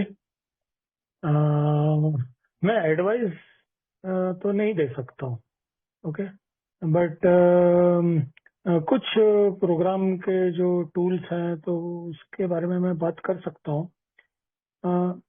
एक तो है कि मेरा उसके साथ जो कम्युनिकेशन है, मैंने मेरी बेटियों के साथ कैसे कम्युनिकेशन रखा है कि एक तो ये जितना मेरे से बन सके उतना मैं उनको प्यार दूं, अच्छे से बात करूं, उनको सपोर्ट करूं, उनका रिस्पेक्ट करूं, उनको कभी दूसरों के सामने इंसल्ट ना करूं। ये सब चीज मैंने प्रैक्टिस किया है। दूसरे के सामने मैं उनका इंसल्ट करूंगा तो वो क्या मेरे को रिस्पेक्ट करने वाले हैं या तो मेरे से उम्मीद क्या रखने वाले हैं। तो मेरा बॉन्ड इस प्रकार से मैं अच्छा कर सकता हूँ मेरे बच्चों के साथ। अंडरस्टैंडिंग, लव, टॉलरेंस, ये सब बात करता है अपना प्रोग्राम। उसको समझने की कोशिश करूँ। टॉलरेंस, कभी कभी जो डिफरेंस ऑफ ओपिनियन रहते हैं, मतभेद रहते हैं, तो जब मतभेद है तो फिर मैं ज्यादा उनके साथ बहस नहीं करूं। देखो, ये सब प्रैक्टिकल चीजें हैं। मेरे बच्चों के साथ, मेरी वाइफ के साथ, सबके साथ मैंने ये प्रैक्टिस करने की कोशिश की है। तो बेटे के साथ अगर मैं बहस नहीं करता हूँ, आर्ग्यूमेंट नहीं करता हूँ, तो झगड़े बहुत कम होते हैं और मेरा रिश्ता उसके साथ बना रहता है। दूसरा कि मैं खुलकर उसके साथ बात कर सकता हूँ कि भाई तुझे क्या लगता है, क्या प्रॉब्लम होता है तुझे। मीन्स मैं देखता हूँ कि तू बाहर आता है तो ज्यादा कंफर्टेबल नहीं रहता है। तो एक टेक्टफुली जिसको बोलते हैं कि समझदारी के साथ अगर मैं उसके साथ फ्रैंक बातचीत करूं। मेरी बेटियों के साथ उनके जीवन के हर मोड में मैंने ऐसे बातचीत की है जहां पर मुझे ठीक लगे। तो ये सब अगर मैं करता हूं तो वो मुझे, मेरे पर भरोसा रखेगा। और घूम फिर के फिर ये इसके ऊपर बात आती है, संजय जी, मैं स्टेप्स के ऊपर काम करके मेरे खुद के अंदर बदलाव ला रहा हूं या नहीं। मेरे अंदर अगर कोई बदलाव देखेगा तो वो मेरे पर ज्यादा भरोसा रखेगा और कभी उसके जीवन की कुछ कठिनाई आई वो मुझे आकर पूछेगा। तो ये शॉर्ट में मेरा अनुभव था। Thank you. Thank you Sanjay भाई। मतलब मेहुल भाई, आप अगर हम घर में एक खुला माहौल रखें, बच्चों के साथ खुल के बातें करें, एक हंसी मजाक की भी बातें करें, है ना, कि वो कंफर्टेबल महसूस करें कि मैं पिताजी के साथ बिल्कुल बेतकल्लुफ होके, मतलब डिसरिस्पेक्ट करके नहीं, लेकिन मैं आराम से बात कर सकता हूँ और मुझे जज नहीं किया जाएगा, ऐसा माहौल देना मेरी जिम्मेदारी बनती है कहीं। एकदम सही है। अभी मुझे एक याद आया, अम, मेरी बड़ी बेटी है, उसकी शादी के पहले एक बार मेरे सामने उसने ऐसा कमेंट कर दिया था। हाँ, ऐसा एकदम से, ऐसा अपने दोस्तों के साथ कमेंट करते हैं ना वैसा। वो मेरे को बोल रही थी कि डैडी, मेरा भी एक बॉयफ्रेंड होता तो कितना अच्छा होता। तो मुझे बहुत अच्छा लगा कि अरे इतना खुल के बात कर रही है वो, है ना। मीन्स बिल्कुल झिझक नहीं हुई, महसूस हुई उसको। तो जैसा आपने बताया अनिरुद्ध जी की, बराबर है। मीन्स खुलकर हंसी मजाक भी मैं अगर करता हूँ, रेपो जो एक कनेक्शन रहता है अच्छा है, तो फिर वो लोग फ्री महसूस करेंगे मेरे साथ। थैंक मैं एक स्ट्रिक्ट डिसिप्लिन बाप बनने के बजाय अगर उनका दोस्त बनने की कोशिश करता हूँ तो शायद मेरा काम अच्छा बनेगा। वही मैं देख रहा था कि एलेनॉन का अब तक नहीं कोई आया है सवाल। रचना जी, आप अनम्यूट करके अपना सवाल पूछ सकती हैं। प्लीज सी टू इट कि जो टॉपिक है शराबी और उसके बच्चे, उन्हीं से फोकस्ड हो। Please take your question. Thank you, but मेरे पहले संजय जी का है, उनका ले लीजिए पहले, फिर मैं कर लूंगी। संजय जी का ले लिया हमने क्वेश्चन, प्लीज आप ले लें सवाल। अच्छा, okay, thank you so much. Very good evening सभी को। मेरा नाम रचना और मैं बहुत ही ज्यादा ब्लेस्ड मेंबर हूँ एलेनॉन की। Thank you Mehul ji, thank you Aniruddh, thank you stepping stone. इतने सुंदर सुंदर टॉपिक लेकर आते हैं और एलेनॉन्स को भी अलाउ होता है ओपन ए मीटिंग में आने का। बहुत ही इम्पोर्टेंट टॉपिक है, मैं इसका इंतजार कर रही थी। बच्चों को हमेशा साइडलाइन हो जाता है। मैंने अपना जब एलेनॉन शुरू किया तो हमेशा पहले अल्कोहलिक को देखो, उसके साथ डील करो, उसका अल्कोहलिज्म, मेरा प्रॉब्लम, बच्चे तो बहुत बाद में आए, लेकिन आई एम रियली ब्लेस्ड कि मेरी स्पॉन्सर ने मुझे उनके तरफ टर्न किया कि बहुत हो गया अपना अल्कोहलिक, अभी बच्चों के साथ कैसे डील करना है। तो अब मुझे 9 साल हो गए हैं एल-एनोन में, और मैं कई बार स्टेप 14 कर चुकी हूँ और करती रहती हूँ साल में एक बार। और मुद्दा यह है कि स्टेप 9 जो है एमेंड्स करना, वो मेरा डायरेक्ट एमेंड्स अपने दोनों बेटों के साथ नहीं हुआ है। बड़ा बेटा अभी जॉब पर है, दूसरे सिटी में, 24 साल का है। छोटा 16 साल का है, वो हमारे साथ ही है, 11th स्टैंडर्ड में है, जूनियर कॉलेज में है। लेकिन मैं लिविंग एमेंड्स में रहती हूँ। डेफिनेटली मैंने अपने आप को एज अ मदर बहुत चेंज किया है, और शुरू में तो बहुत बोल बोल के दिखा दिखा के किया, लेकिन बाद में अब एक्शन में लाने की कोशिश करती हूँ कि मैं कुछ बोलूं नहीं। जो पहले मैं उनको टोचती थी या डिसरिस्पेक्ट करती थी, जैसे अभी आपने भी कहा ना कि मुझे बच्चों को रिस्पेक्ट करना सीखना है, वो मैं सब करती हूँ। दोनों बच्चों से मेरे बहुत खूबसूरत रिलेशन है। इनफैक्ट हम चारों के बहुत अच्छे रिलेशन है। टू मच प्रोग्राम है घर में, हस्बैंड का भी है, मेरा भी है। मैं वो एमेंड्स कौन सा सही समय पकड़ूं, और मैं सिर्फ डायरेक्ट एमेंड्स कब कर सकती हूँ, करना चाहिए क्या, उसका बच्चे गलत फायदा तो नहीं उठाएंगे, ये मुझे सोचने की जरूरत है क्या। क्योंकि 16 के साथ मेरी स्पॉन्सर ने भी कहा कि जरा सोच समझ के ही एमेंड्स करना, उसकी समझ अभी उतनी तैयार है क्या तो करना। बड़े के साथ का मैं समझ नहीं पा रही हूँ, हालांकि मैं प्रे और मेडिटेट करती हूँ इस बात को लेकर। तो मुझे कब सही समय उसको समझना चाहिए कि मैं एमेंड्स, डायरेक्ट एमेंड्स करूं। Thank you so much. Thank you direct इस पेमेंट। सवाल के लिए। मेहुल जी, मैं सिर्फ इतना ऐड करना चाहता हूँ कि मेरे लिस्ट में भी अगला सवाल यही था कि शराबी को जी बड़ी दिक्कत होती है, बहुत ही ऑकवर्ड फील करता है और समझ नहीं आता है कि बच्चों के साथ कैसे अमेंड किया जाए। तो प्लीज बताएं। जी जी। तो मेरे एक्सपीरियंस में बच्चों के साथ डायरेक्ट अमेंड्स करने का सही समय स्टेप 8 के बाद है। तो सिंपल सी बात है, मेरा स्टेप 8 का लिस्ट बन गया, किसको किसको मैंने नुकसान पहुंचाया है, वो लिस्ट बन गया। उसके बाद में मैं कभी भी कर सकता हूँ। मैं मेरा खुद का अनुभव बताऊंगा। मेरी दोनों बेटियों के साथ मैंने क्या अमेंड्स किए, शॉर्ट में बताऊंगा। मेरी बड़ी बेटी के साथ ऐसा हुआ था कि मेरी एक बहुत खराब आदत थी, इवन सोबराइटी में बहुत साल तक, कि हम लोग कहीं जाते थे अपनी, समझो, कार लेकर, और वो मुझे गूगल मैप्स में रास्ता दिखाती थी, और कहीं पे गलती से कोई गलत रास्ते पे चले गए तो मैं चिल्लम चिल्ली चालू कर देता था, उसके ऊपर चिल्लाना। और ये मुझे ध्यान था कि मैंने बहुत उसको नुकसान पहुंचाया। मुझे कोई हक नहीं बनता, ये सब गलतियां तो मेरे से भी कितनी होती है। तो अमेंड्स करने के लिए मैं उसके साथ बैठा, वो मेरी ऑफिस में आई हुई थी कुछ काम से, और मैंने वो मौका ले लिया और मैंने बोला उसको कि ये जो मैं तुम्हारे ऊपर इतना चिल्लाता था, ऐसे काफी बार हुआ है, तो ये मेरी गलती थी और मैं उसके लिए माफी चाहता हूँ, ऐसा करके।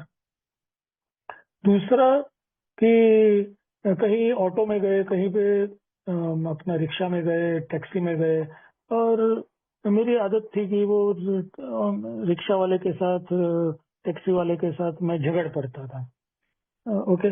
और वो बच्चे भी साथ में रहते थे और वो लोग भी डरते थे मेरे से, यार ये क्या आदमी है, मैं ऐसा किसी के साथ भी झगड़ा मोल लेता है। तो ये चीज का भी मैंने उसके साथ अमेंड्स किया कि ये मेरी गलती थी, मैंने तुम लोगों को डिस्टर्ब किया। और एक जो बात थी कि मुझे ऐसा लगता था, और डेफिनेटली ये बात मेरे लिए सच्चाई थी, कि मैंने उनको सही समय नहीं दिया है। ओके, जितना समय देना चाहिए था सब मेरा शराबियत में, ऐसा सब मैंने वेस्ट किया है। तो ये भी बात मैंने निकाली, मैंने बोला कि मैंने तुम्हारे लिए जो जितना समय देना चाहिए था उतना नहीं दिया है। तो सामने से उसने मुझे बोल दिया कि नहीं नहीं डैडी, ऐसा नहीं है, हमको तो ऐसा लगता है, मुझे तो ऐसा लगता है कि आपने उचित समय दिया है, अच्छा समय दिया है हमको। तो ये सब जो चीजें, ऐसा लंबा लिस्ट था, मगर एनीवे जो सब बोलना था वो मैंने उसको बोला, अमेंड्स किया। छोटी बेटी के साथ ऐसा हुआ कि 7-8 चीजें थी कि उसमें छोटी छोटी चीज भी थी जो मुझे खाई जा रही थी। एक बार कुछ वो उसने कैलकुलेटर लिया था, छोटी थी, और कैलकुलेटर लिया था और कैलकुलेटर खराब हो गया और मैं उसके ऊपर चिल्लाया था। तो ये बात का स्पेसिफिक मैंने अमेंड्स किया कि देखो ये ऐसा मैंने किया था, वो मेरी गलती थी, तुम्हारे ऊपर चिल्लाना नहीं चाहिए था। और वो मेरे को बोलती है डैडी ये तो मुझे याद भी नहीं है। फिर और कुछ मैंने बोला कि अरे तुम्हारे सामने मैंने फलाना फलाना वो आदमी के साथ झगड़ा किया था, तो उसके लिए माफी चाहता हूँ, तुमको डिस्टर्ब किया।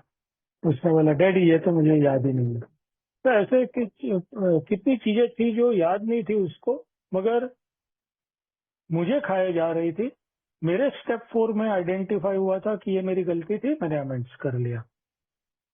अब बात रहती है जो रचना जी ने पूछी कि बच्चे इसका कुछ गलत फायदा तो नहीं उठाएंगे, तो जहां पर भी डाउट है तो डेफिनेटली स्पॉन्सर को पूछना चाहिए किस चीज का अमेंड्स करना, किस चीज का नहीं करना। एक बात ये होती है, मगर हर चीज की तरह यहाँ पर भी मुझे मेरी फीलिंग्स को आइडेंटिफाई करना है। एक बच्चे मेरा गलत फायदा तो नहीं उठाएंगे, डर है, तो डर का इलाज क्या है? ऊपर वाले से प्रार्थना करना है कि भाई तू मुझे दिशा दिखा इस मामले में, ओके? और वो मुझे दिशा दिखाएगा जरूर। तो ये अमेंड्स करो या कोई भी एक्शन लो, उसमें अगर डर आता है, इसका मतलब यह है कि पहले मुझे मेरा डर का इलाज करना चाहिए। तो बस इतना मैं बता सकता हूँ। कुछ रह गया हो तो बाद में बताना मुझे। Thank you. Thank you so much, thank you, very helpful. एक हैंड रेज हुआ था और अभी दिख नहीं रहा है मुझे, एंड अनफॉर्चुनेटली मुझे नाम याद नहीं आ रहा है।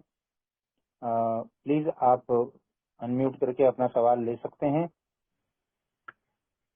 परवीन था क्या? नहीं, याद नहीं मुझे एक्चुअली। मैं हाँ शेख हूँ, मैंने नाम दिया था। जी जी प्लीज। हाँ, थैंक यू भैया। हाय, मैं Parveen, grateful and blessed Elon member. बहुत अच्छा टॉपिक है। मेरा भी एक क्वेश्चन है। जब मैं और मेरे हस्बैंड जब मीटिंग्स में आए 2012 में, तो 13 से सोबर हो गए। तो अभी तक 1 डे एट ए टाइम अच्छी सोबरिटी चली हुई है। मगर जहाँ तक बच्चों की बात है, जब बच्चे तो बहुत छोटे थे, उनको कुछ भी पता नहीं है अल्कोहलिज्म क्या है और उसकी जो प्रॉब्लम्स जो होती है, उसका कुछ भी एक्सपीरियंस मेरे दोनों बच्चों को भी नहीं है। मगर बेटी मेरी अभी 10th स्टैंडर्ड में है, वो मीटिंग्स मेरे साथ करती है, मगर बेटा नहीं करता, वो सेकेंड पीयू में है। मगर यहाँ पे प्रॉब्लम ये है कि दोनों को भी कुछ भी एक्सपीरियंस नहीं है। मगर खास करके मैं मेरे बेटे के बारे में ही पूछ रही हूँ। जब भी मेरे हस्बैंड और मेरे बेटे के बीच में जब भी बहस होती है, कुछ ना कुछ उनकी बातें चलते रहती है, तो तभी वो फादर को समझ नहीं पाता है कि वो क्या बोल रहे हैं, किस लिए बोल रहे हैं। क्योंकि इनके कैरेक्टर डिफेक्ट्स की वजह से उस पे भी वो कहीं ना कहीं थोड़ा प्रेशराइज हो जाता है वो। तो मैं थोड़े बहुत तो मेरे एलेनॉन के शब्दों से मैं समझाने की कोशिश ये करती हूँ, मगर कहीं ना कहीं वो भी डिस्टर्ब हो जाता है। तो मैं उसको कैसे समझा सकती हूँ कि ये भी एक बीमारी है और उनके कैरेक्टर डिफेक्ट्स की वजह से ये सब प्रॉब्लम चल रही है, ये मैं कैसे उनको समझा सकती हूँ, ये मेरा क्वेश्चन है। और एक क्वेश्चन भी ये है कि बहुत साल पहले मेरे सास ससुर का भी एक ये था कि अभी ठीक हो चुका है, प्रोग्राम की जरूरत नहीं है, जाओ मत। ये क्वेश्चन उनका बहुत साल पहले था, तभी सोवेरिटी आ चुकी थी। अभी 4-5 साल पहले भी मेरे बेटे का भी सेम यही क्वेश्चन था, अभी अच्छे हैं, ठीक है पापा, तो मीटिंग की जरूरत क्यों है, ऐसा वो क्वेश्चन करता था। तो मैं तब भी एलेनॉन के शब्दों से ही उसे समझाती थी ऐसा है बोल के। मैं आपसे सुनना चाहती हूँ, तो आप मुझे ये दोनों क्वेश्चन पे हेल्प कीजिए। थैंक यू भैया। थैंक यू परवीन जी आपके दोनों सवालों के लिए। बाप और बेटे का अगर झगड़ा होता है, बहस होती है, तो क्या करना? थोड़ा सा मुश्किल सवाल है, क्योंकि ये उन दोनों के बीच की बात होती है। मगर डेफिनेटली मैं तो इन्वॉल्व होने वाला ही हूँ। मीन्स कोई भी उसकी माँ है तो वो तो इन्वॉल्व होने वाली है।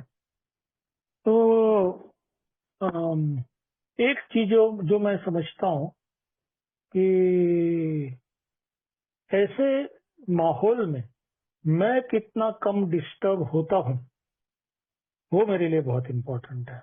ओके, तो एक मेरा आपसे सवाल है परवीन जी कि इन लोग दोनों को बहस करते हुए और आप देखते हैं कि मीन्स आपके हस्बैंड जो है वो उसको थोड़ा डोमिनेट करने की कोशिश करते हैं और फिर वो दब जाता है, डिस्टर्ब होता है, तो ऐसे में आप डिस्टर्ब होते हैं क्या? हाँ, शुरुआत में तो मैं डिस्टर्ब होती थी क्योंकि मैं ना तो उसे समझा सकती थी ना तो इनको समझा सकती थी।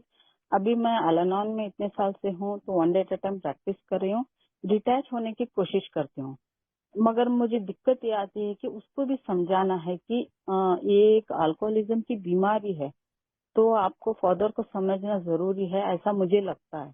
मगर मैं ये फोर्स भी नहीं करती उसे, जितना हो सकता है उतना ही समझा के मैं हट जाती हूँ अभी। मगर कहीं ना कहीं वो मन में खटकता है कि वो भी अपने फादर को समझे, ये मुझे कहीं ना कहीं मन में खटकता है। खटकता है यानी उसके ऊपर गुस्सा आता है क्या बेटे के ऊपर? नहीं, मुझे उसके ऊपर गुस्सा नहीं आता है, उसके ऊपर मुझे और करुणा भी आती है क्योंकि वो भी कहीं ना कहीं उसके अंदर भी कैरेक्टर डिफेक्ट्स है। क्योंकि वो कुछ एडिक्टिव पर्सनालिटी तो नहीं है, मगर डिफेक्ट ये है कि वो भी गुस्सा हो जाता है, बात नहीं सुनता है। वो भी मोबाइल एडिक्ट है। तो इस वजह से कहीं ना कहीं मुझे भी उसके ऊपर थोड़ा बुरा भी लगता है, ये ऐसा क्यों कर रहा है, ऐसा भी लगता है। और प्यार से मैं समझा, जितना मैं अल-अनोन में सीख रही हूँ, जितना मैं पूरी तरीके से प्यार से ही समझाने की कोशिश करती हूँ। ठीक है, तो इसका मतलब ये हुआ कि आप बेबस महसूस करती है, लाचार महसूस करती है कि क्या करूँ, ये किसको समझाऊं, ये जो हस्बैंड है उसके भी कुछ स्वभाव दोष है, बेटे के भी स्वभाव दोष है, इसको मैं कैसे समझाऊं? देखो इसमें क्या है कि जो मैं थोड़ा बहुत अभी अभी थोड़ा ज्यादा मैं अवेयर हो गया इस चीज के लिए कि हर प्रॉब्लम में मैं गॉड को लेके आ सकता हूँ। ओके, भगवान को बीच में ला सकता हूँ। यहाँ पर भी अगर थोड़ा सा गौर करे ना तो ध्यान में आता है कि थोड़ा सा मुझे डर भी है कि अभी ये कैसे ये परिस्थिति से निपटे। और मुझे समझ में नहीं आ रहा है कैसे मैं बेटे को समझाऊं। देखो एक तरीका जो मैं आजमाता हूँ, वो दोनों को रिक्वेस्ट करता हूँ। ऐसे अगर हुआ, समझो मेरी वाइफ और मेरी बेटी के बीच में कुछ ऐसा हुआ तो मैं दोनों को समझा सकता हूँ कि आप दोनों शांत रहें। दूसरा कि जो बेटे को समझाने की बात है तो वो तो मुझे अकेले में करना चाहिए, मेरे हस्बैंड के सामने नहीं। क्योंकि किसी के साथ फ्रैंक अगर मुझे बातचीत करनी है तो सबके सामने अगर मैं कुछ बात करता हूँ तो शायद ये हो सकता है कि उसको मैं नीचा दिखाने का कोशिश कर रहा हूँ ऐसा लगे। मगर 1-to-1 में जब होते हैं तो वहां पर थोड़ी फ्रैंकली बात हो सकती है, बेटा भी रिलैक्स फील करेगा। और हमारा जो 12th स्टेप है वर्किंग विथ अदर्स, उसमें ये बहुत ही क्लियरली बताया है कि अल्कोहलिक को मैसेज देने जाओ तब सब पूरे परिवार के सामने उसको मैसेज मत दो, उसको अकेले में बैठ के 1-to-1 बात करो, तब वो ज्यादा रिलैक्स महसूस करता है। तो ये एक चीज जो मैं प्रैक्टिस करता था वो मैं आपके साथ बता सकता हूँ। बाकी तो भगवान को प्रेयर करके मेरे स्पॉन्सर को पूछकर, या तो पता नहीं, कुछ ये प्रोग्राम के प्रिंसिपल्स ऐसे हैं कि मेरी दोनों बेटियां हैं वो कभी भी ऐसे मुश्किल में आती है तो मुझे कंसल्ट करती है। अभी का मैं बहुत शॉर्ट में बताता हूँ मेरा एक्सपीरियंस कि मेरी बड़ी बेटी है, उसका 4 साल का बेटा है और डिफिकल्ट चाइल्ड है, यानी कि जल्दी बात सुनेगा नहीं वगैरह वगैरह सब, उसको तकलीफ पड़ती है और फिर उसका गुस्सा जाता है। तो मुझे खास पूछने के लिए आई थी कि कैसे इसके साथ डील करना चाहिए। तो अगर मेरा अंडरस्टैंडिंग वाला व्यवहार है मेरे बच्चों के साथ तो मेरे पर रिलाई करेंगे, मेरे पे भरोसा करेंगे और वापस घूम फिर कर वहीं पर बात आती है कि मेरे अंदर अगर बदलाव है तो लोग मेरे से आकर्षित होते हैं। मैंने कोशिश किया है थोड़ा सा आपका सवाल का जवाब देने का। और दूसरा सवाल क्या था आपका? हाँ, और एक मेरा सवाल यही था कि 4-5 साल पहले उसने मुझे कहा था, ये सेम हाँ लाइन हाँ मेरे हाँ सास ससुर ने भी कहा था कि अभी सोवेरिटी है, मीटिंग की जरूरत नहीं है। तो बेटा भी वही कहा था कि 4-5 साल पहले अभी अच्छे है, सब ठीक है, तो क्यों जाते हो मीटिंग। तो हाँ मैं हाँ। जहाँ तक मुझे समझ है तो मैंने उसे बताया है, मगर फिर भी मैं आपसे सुनना चाहती हूँ। Okay okay okay. तो मेरा जवाब शायद आपको आइडियल यानी कि एकदम से सही ना लगे, मगर देखो ऐसा है कि मेरी जो रिक्वायरमेंट है वो मुझे मालूम है।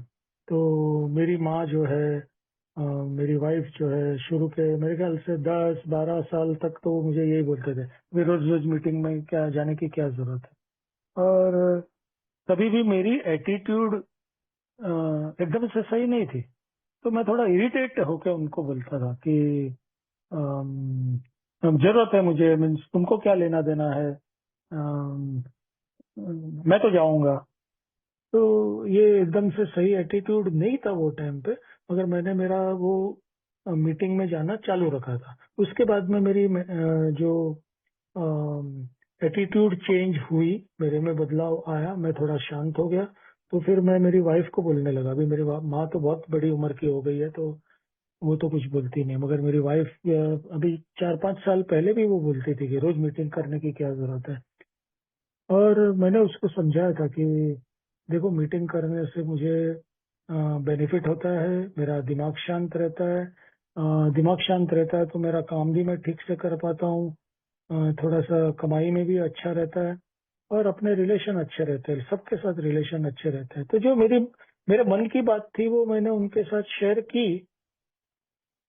उनको कन्विंस करना मेरा काम नहीं है कि उनको यकीन हो ही जाना चाहिए और उन्होंने मेरे फैसले के ऊपर एक स्टैंप लगाना चाहिए कि हाँ चलो हमने आपको मंजूरी दी, अब जाके मीटिंग करो। ये तो जरूरी नहीं है कि होगा। तो जो मेरी जरूरत है मैं उनको शांति से एक्सप्लेन कर सकता हूँ, वो चाहे अप्रूव करे या ना करे। Thank you. Thank you so much Praveen ji. और विजयराज जी, आपसे थैंक यू। रिक्वेस्ट रहेगी मेरी, एक तो कॉन्ग्रेचुलेशन, आपने 21 महीने पूरे किए इसके लिए, लेकिन आपसे एक सवाल हमने लिया है, तो जो एक्स्ट्रा टाइम है 11 से 11:15 के बीच में का, तब आप प्लीज सवाल पूछे अपना, इसलिए क्योंकि आज के मीटिंग का जो एजेंडा है उसका एक बहुत इंपॉर्टेंट सवाल मेरे यहाँ पे बाकी है। वो सिचुएशन मेहुल जी कुछ ऐसी है जिसका शायद हम लोगों को भी जल्दी सामना करना पड़ेगा कि बहुत अच्छी सोब्राइटी चल रही है, बाकी सब व्यवस्थित हो गया है, और या तो कम समय हुआ है सोब्राइटी को या काफी समय हो गया, लेकिन अब बेटा या बेटी की शादी तय होने जा रही है। अब ऐसे सिचुएशन में जो सामने वाली पार्टी है, जो समधी लोग हैं, उनके यहाँ पे अल्कोहलिज्म का कोई भी रिकॉर्ड नहीं है। ऐसे वक्त में क्या मैंने अपना शराबी पास्ट बताना चाहिए या क्या करना चाहिए, कैसे हैंडल किया जाना चाहिए? ओके, ये तो बहुत अच्छा सवाल है। देखो, ऐसा, मेरी तो दोनों बेटियों की शादी हुई तो दोनों में से किसी ने मुझे पूछा नहीं था, ना तो मैंने जरूरी समझा था। आजकल ऐसा है कि मियाँ बीवी राजी तो क्या करेगा काजी।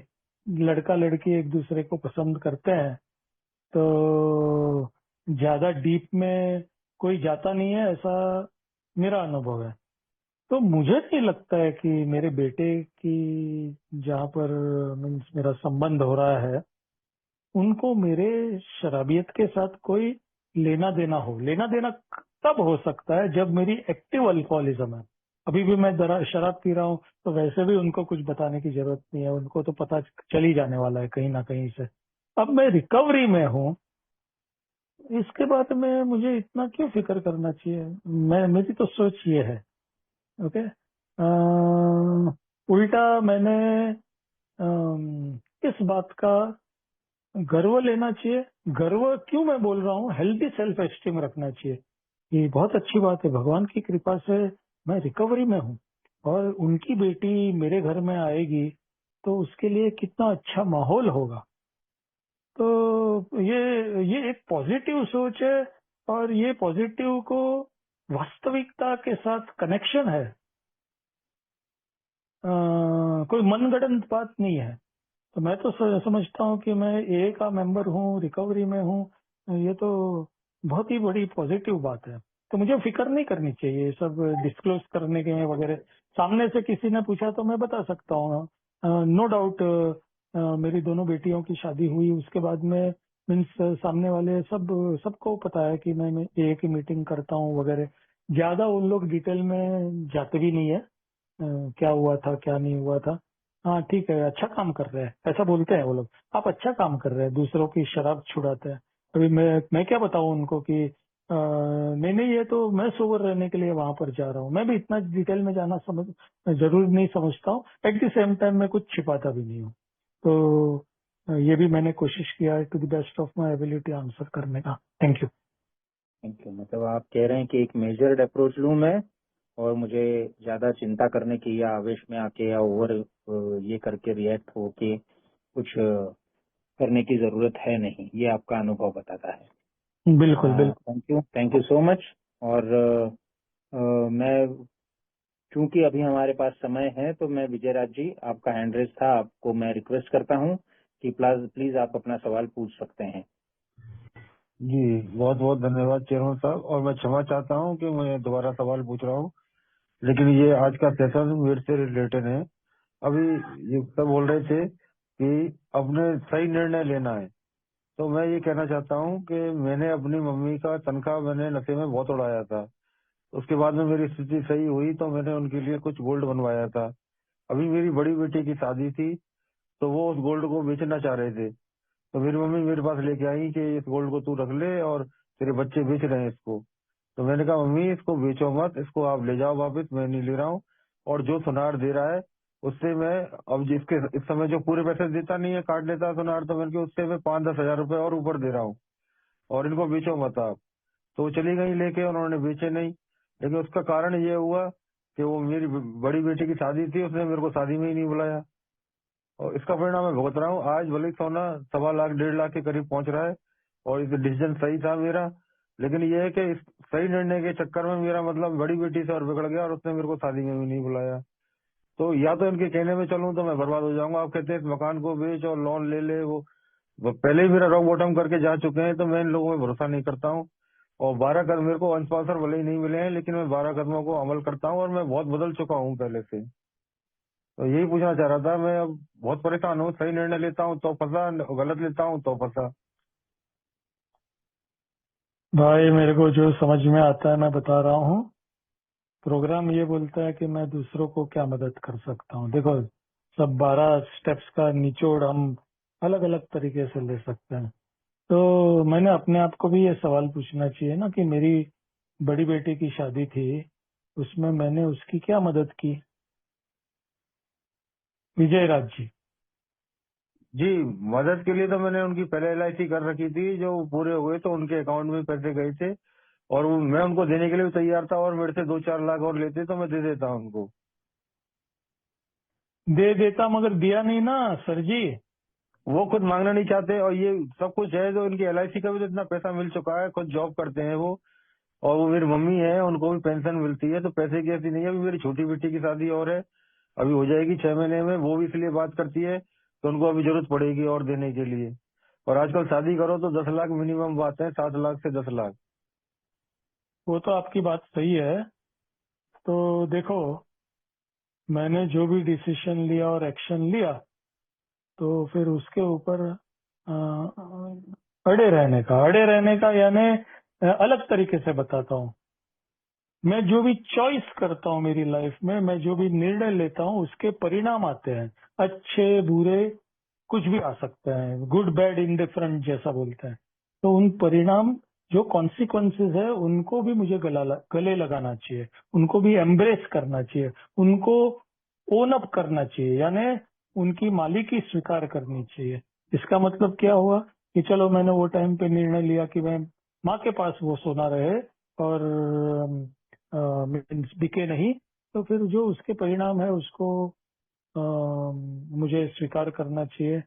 और दूसरा बात यह है कि कभी भी मेरा किसी के साथ भी रिलेशन खराब होता है तो मैं डेफिनेटली कुछ ना कुछ एक्शन ले सकता हूँ। सेरेनिटी प्रेयर बोलता है, courage to change the things I can ये हिम्मत दो उन चीजों को बदल सकूं जिन्हें मैं बदल सकता हूँ, कुछ एक्शंस ऐसे ले सकता हूँ कि जिसकी वजह से मेरी बेटी के साथ मेरे संबंध ठीक हो।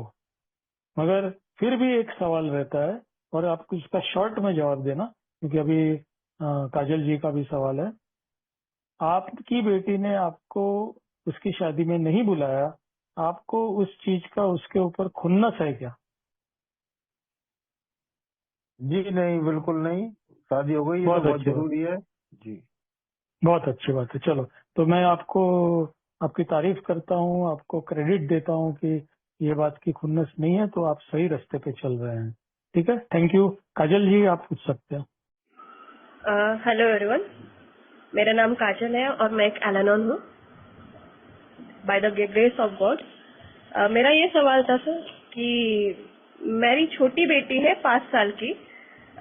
उसके जो बिहेवियर्स है ना बहुत फ्रेंडली है, मतलब कोई भी इंसान आ जाए, जो घर के लोग हैं उनको छोड़ के भी वो जैसे मेल लोग हो गए उनसे जल्दी ना फ्रेंडली हो जाती है, मतलब खेलते खेलते उनके आसपास में जाती है। तो मुझे बहुत चिड़चिड़ होती है, तो मैं उसे बहुत प्यार से बताने का प्रयास करती हूँ, बट क्या हो जाता है, मैं जितना प्यार से बताने का प्रयास करती हूँ वो उसे ना नॉटी तरीके से लेती है, और मुझे चिढ़ाए जैसे नहीं, क्या मैं खुन्नस भी लेती हूँ उसकी, या मैं आंखों में देखती हूँ उसके, तो उसको ध्यान में आता है कि मम्मी को अभी चिढ़ आ रही है, तो और मुझे चिढ़ाने के लिए नहीं कि वो बिहेव करती है। मुझे पता है वो 5 साल की है, वो एक बच्ची है, बट उसका इतना फ्रेंडली नेचर मुझे डर लगता है कि यार मैं इसको कैसे समझाऊं कि वो जो कर रही है वो ठीक नहीं है। हमें डिस्टेंस रख के बात करना है। मैं प्यार से भी बताती हूँ, बट मैं जितना प्यार से बताती हूँ अगर उसने नहीं सुना तो मैं उतना ही गुस्सा करती हूँ उस पे, और बहुत छोटी छोटी चीजों पे मैं जब भड़क जाती हूँ तो ऐसा होता है ना कि जितना पोलाइटली लेती हूँ उससे ज्यादा भड़कती हूँ। तो मैं बाद में मुझे उसका बहुत पश्चाताप होता है कि मुझे ये नहीं करना था, बट मेरे हाथ से ये हो रहा है।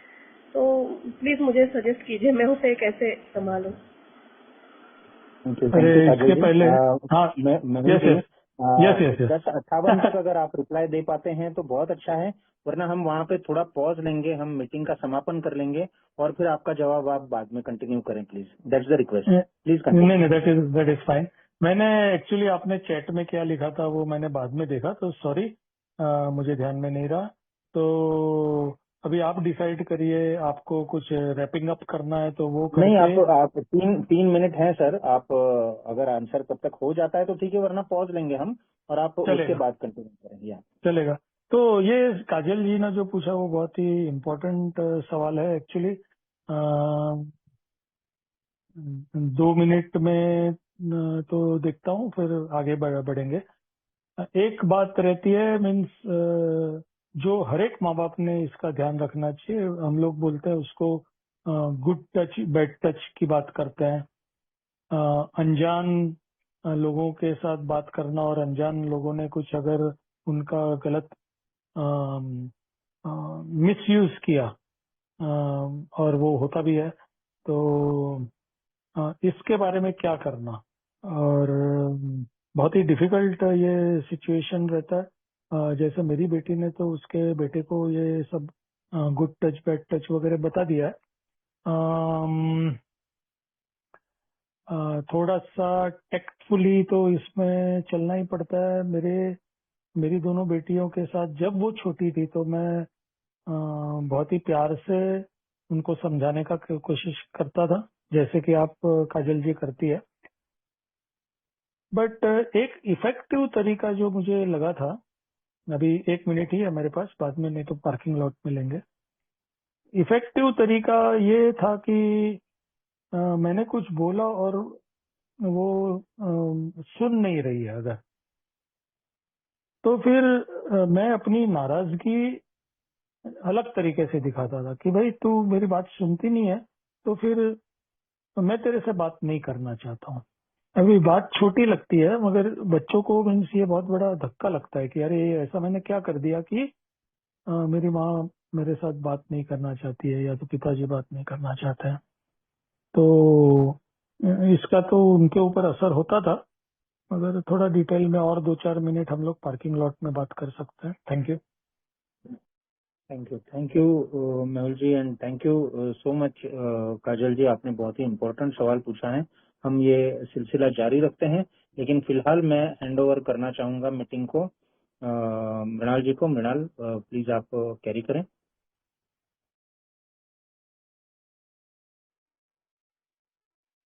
जी अमित भाई से निवेदन, अमित भाई प्लीज अमित भाई करेंगे। काजल जी, मैं माफी मांगना चाहूंगा काजल जी कि मुझे वहां पे रोकना पड़ा, बट समय को देखना पड़ता है।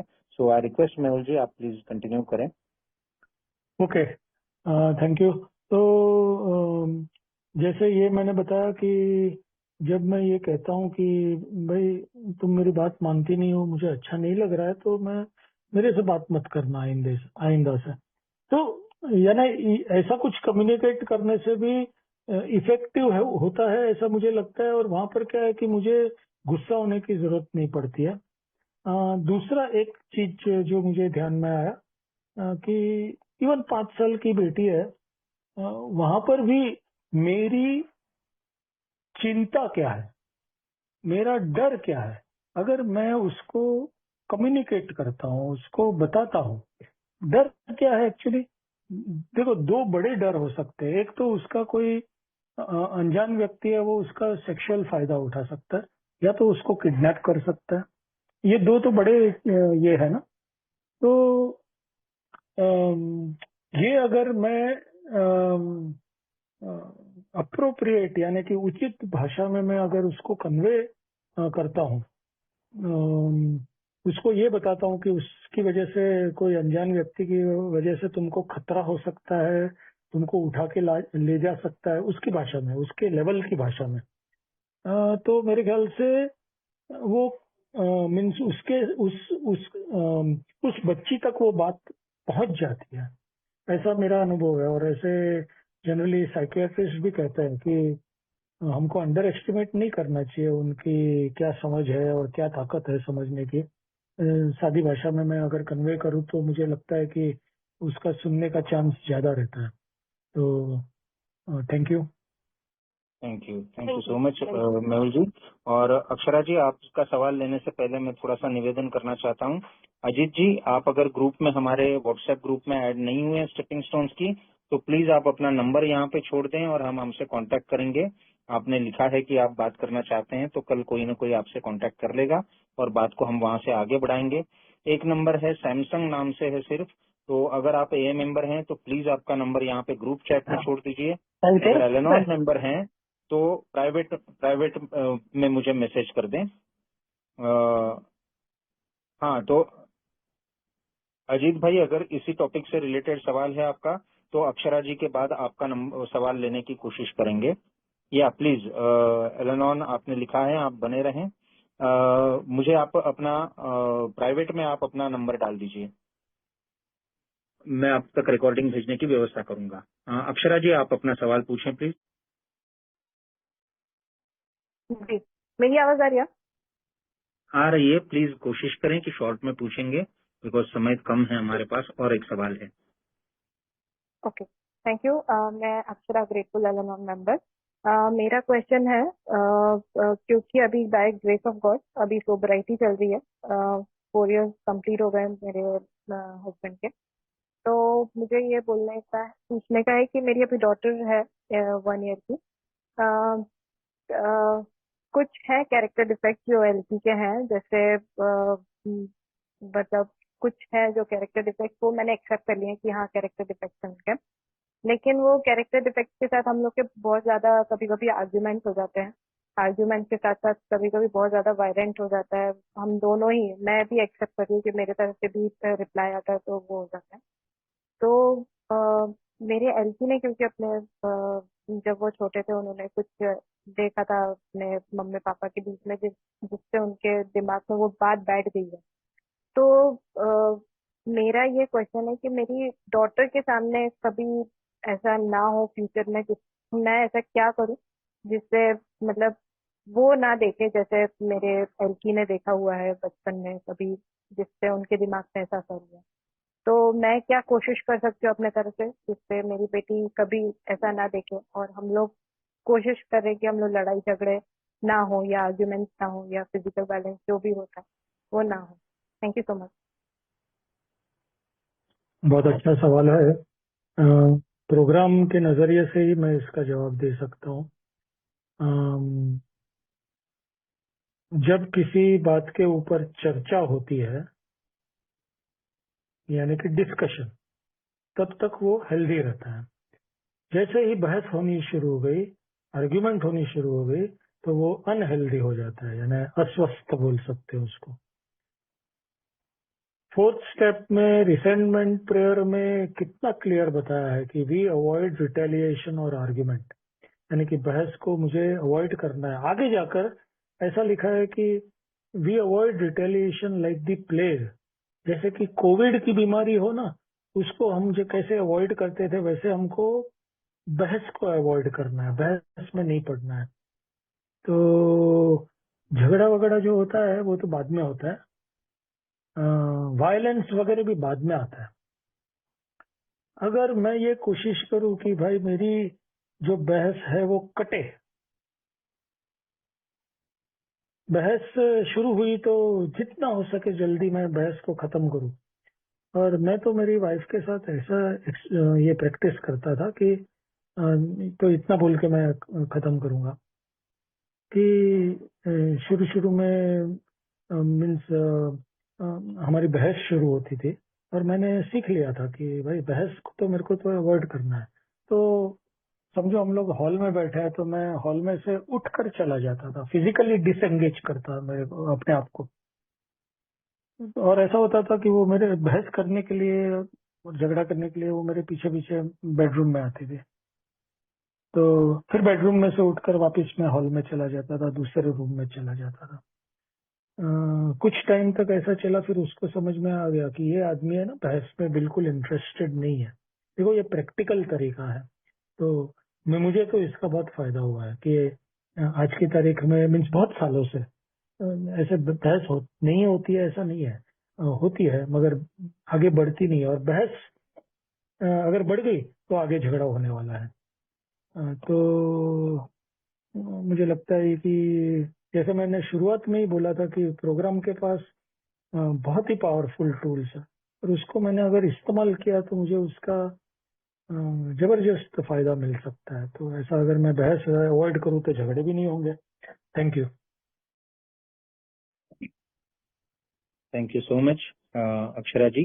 अगला सवाल अजीत जी, अगर आपका इस टॉपिक से रिलेटेड है सवाल तो आप पूछ सकते हैं बिल्कुल।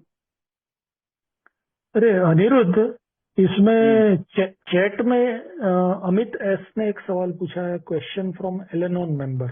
यस यस मुझे मालूम नहीं है उसको लेना है या अजीत जी के सवाल को लेना है, वो आपके ऊपर है। या उन्होंने पहले पूछा था। अजीत जी आप बने रहें प्लीज, वैसे तो समय खत्म होता जा रहा है। एक मैं थैंक यू मयूर जी, मैं बिल्कुल भूल गया था वो सवाल। क्वेश्चन ये है कि जब बच्चे छोटे होते हैं, जैसे कि हमारे हैं 8-9 साल के, तो उनमें इम्पेशंस है, बहुत मांगे ज्यादा करते हैं, सेल्फ एस्टीम की कमी है, तो या तो कोई उनसे बुली करता है, गुंडागर्दी करता है, दादागिरी करता है, या कभी कभी वो घर पे आके बहुत ही डिसरिस्पेक्ट करते हैं, मतलब बदतमीजी से बात करते हैं, और फिर मोबाइल स्क्रीन और ये सब जो है उस पे भी बहुत ज्यादा रहते हैं, उसमें समय बिताते हैं, तो ये एडिक्टिव इलनेस उनमें दिखाई देती है। तो इसका क्या करना चाहिए?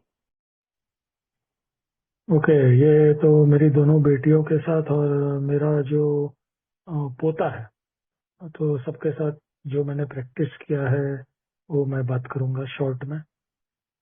एक चीज जो उभर कर आई यहाँ पर वो है लो सेल्फ एस्टीम, यानी बच्चा खुद को कम समझता है, कमतर समझना।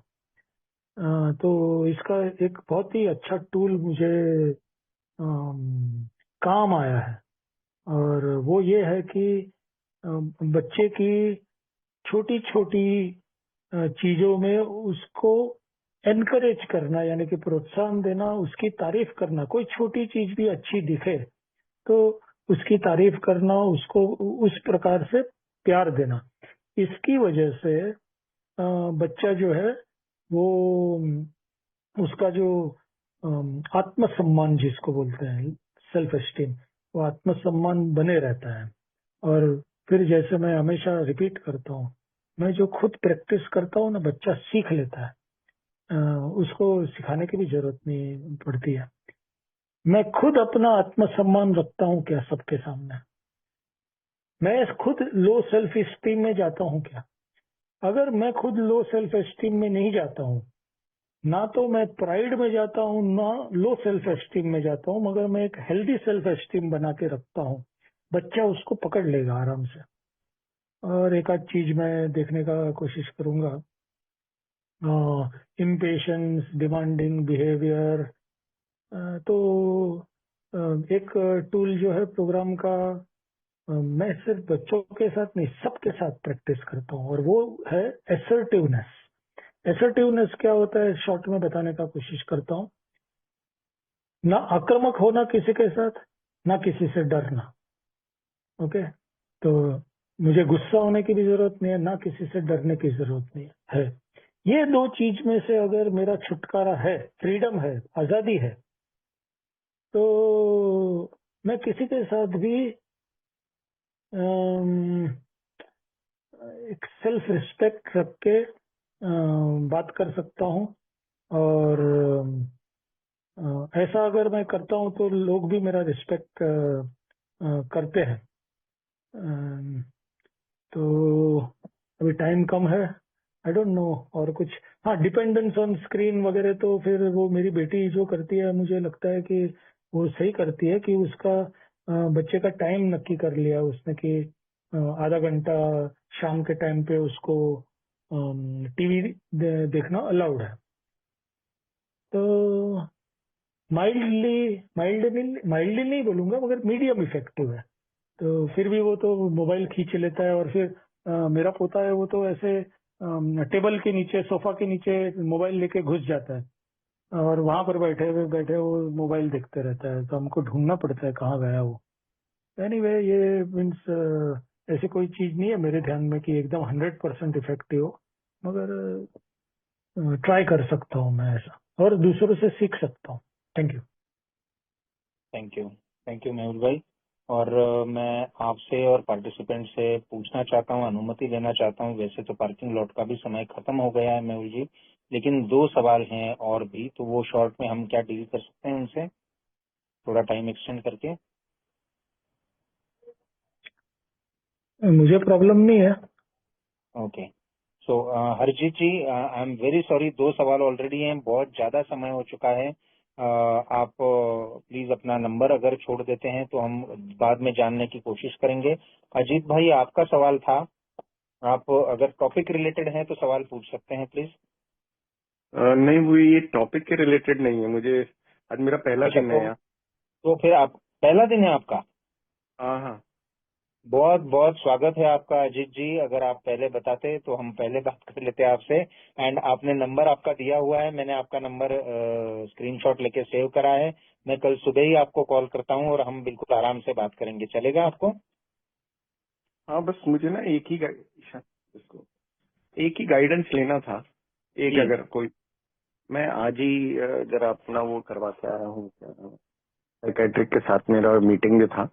एंड जो रिपोर्ट आई है मेरी बहुत ही गड़बड़ आई है, मतलब अल्कोहल डिपेंडेंसी 100+ एंड ऑल। तो he is recommending that I should go for a rehab in Karjat, और एक वसई में कुछ है। मैं बॉम्बे में हूँ ना, तो मुझे बस उसके लिए गाइडेंस लेनी थी, क्या करूँ क्या नहीं। बिकॉज मैं पोस्टेड हूँ अभी विशाखापट्टनम में, दिवाली के लिए आया था।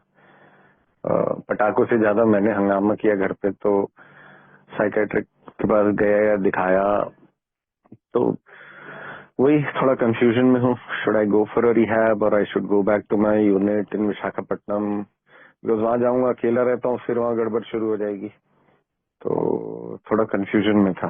तो आप फ्री हो या जो भी गाइड कर सकता है मुझे कोई अच्छे रिहैब के बारे में, तो guide me please. Thank you Ajit ji, एक तो बहुत बहुत स्वागत है आपका। एंड हालांकि ये आज के टॉपिक से रिलेटेड नहीं है, लेकिन बहुत ही, जैसे आप अगर पहली मीटिंग है तो you are the most important guy over here. तो मेहुल जी प्लीज आप उनके सवाल का जवाब दें। हमारा अनुभव ऐसा है कि कभी कभी साइकिल ब्रेक करने के लिए रिहैब एक अच्छा टूल है। तो डेफिनेटली आप वो ट्राई कर सकते हैं। और दूसरा भी यहाँ पर कहते हैं कि सोब्राइटी को अगर मैं टॉप प्रायोरिटी देता हूँ, सबसे ज्यादा महत्व देता हूँ, तो बाकी सब चीज मेरे जीवन में ठीक होना शुरू हो जाती है, ठीक होती है ग्रेजुअली। तो अच्छा ही है। मीन्स वो बाकी कौन सा रियाब अच्छा है वगैरह वो तो किसी को पूछ सकते हैं हम लोग। मैं भी मुंबई से हूँ, तो मेरा नंबर भी आप अनिरुद्ध से ले सकते हैं, या तो फिर अनिरुद्ध भाई आपको खुद को भी गाइड कर सकते हैं, वो आगे की बात है। थैंक यू अजीत जी। ठीक है, थैंक यू। अजीत जी, हम कल सुबह बात करते हैं, मैं आपको कॉल करता हूँ, है ना? आप मुंबई में कहाँ पे हैं? मुंबई में मैं पवई में हूँ। Okay, thank you, I will call you in the morning. And last एक सैमसंग दिया था, नाम नहीं दिया था वहाँ पे, तो वो सवाल पूछ सकते हैं प्लीज? क्या है वो अभी मीटिंग में? हाँ, मेरी आवाज आ रही है क्या? जी आ रही है। हाँ, हाय, मेरा नाम पल्लवी, मैं भी एक ब्लेस मेंबर हूँ एलेनॉन की।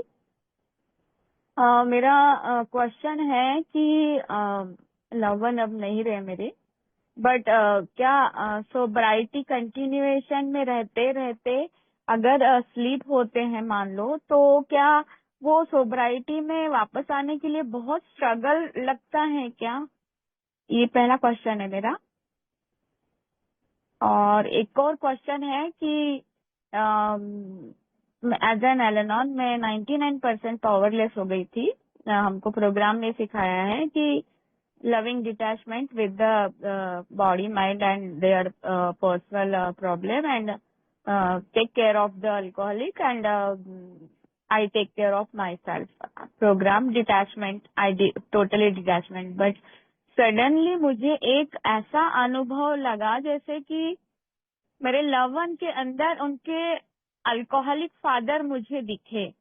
और बहुत सालों पहले जब मेरे लवन भोपाल में थे, ही वॉज अल्कोहलिक, एंड मेरे father in law also alcoholic, और मेरी मदर इन लॉ वही खड़ी थी। मैं जस्ट एंटर करी तो उसने कहा कि मुझे लगा जैसे बाबूजी पप्पू के अंदर चले गए, ऐसा बताई उसने।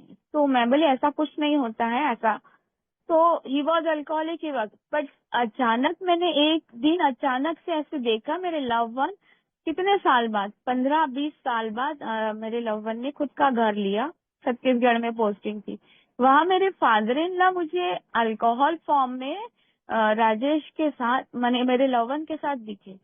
तो ये एक अल्कोहलिक का जो नेचर था वो लव वन में भी आ गया, and he was also alcoholic and he was also alcoholic. तो क्या ये होता है या नहीं पता मुझे, बट अब अल्कोहलिक मेरे नहीं रहे हैं, और मैंने बहुत ऐसा देखा है। बट अभी मेरे बच्चों का जो बिहेवियर है वो बिल्कुल अल्कोहलिक के बिहेवियर की तरह ही हो गया है पूरा, दोनों बेटों का, बहुओं का भी। तो मैं अब मैं अकेली रहती हूँ, मेरा अपना घर है, मेरे लव वन ने दिया हुआ, मेरी पेंशन है, और दे ऑलवेज टेलिंग मी कि you change it, you change it, you change it. उन्होंने बहुत सारा पैसा लिया है जीपीएफ पीपीएफ का, मैंने खुद दिया है, but they both are behaving just detach with me permanently, not talking with, I am also detach, and I do my better.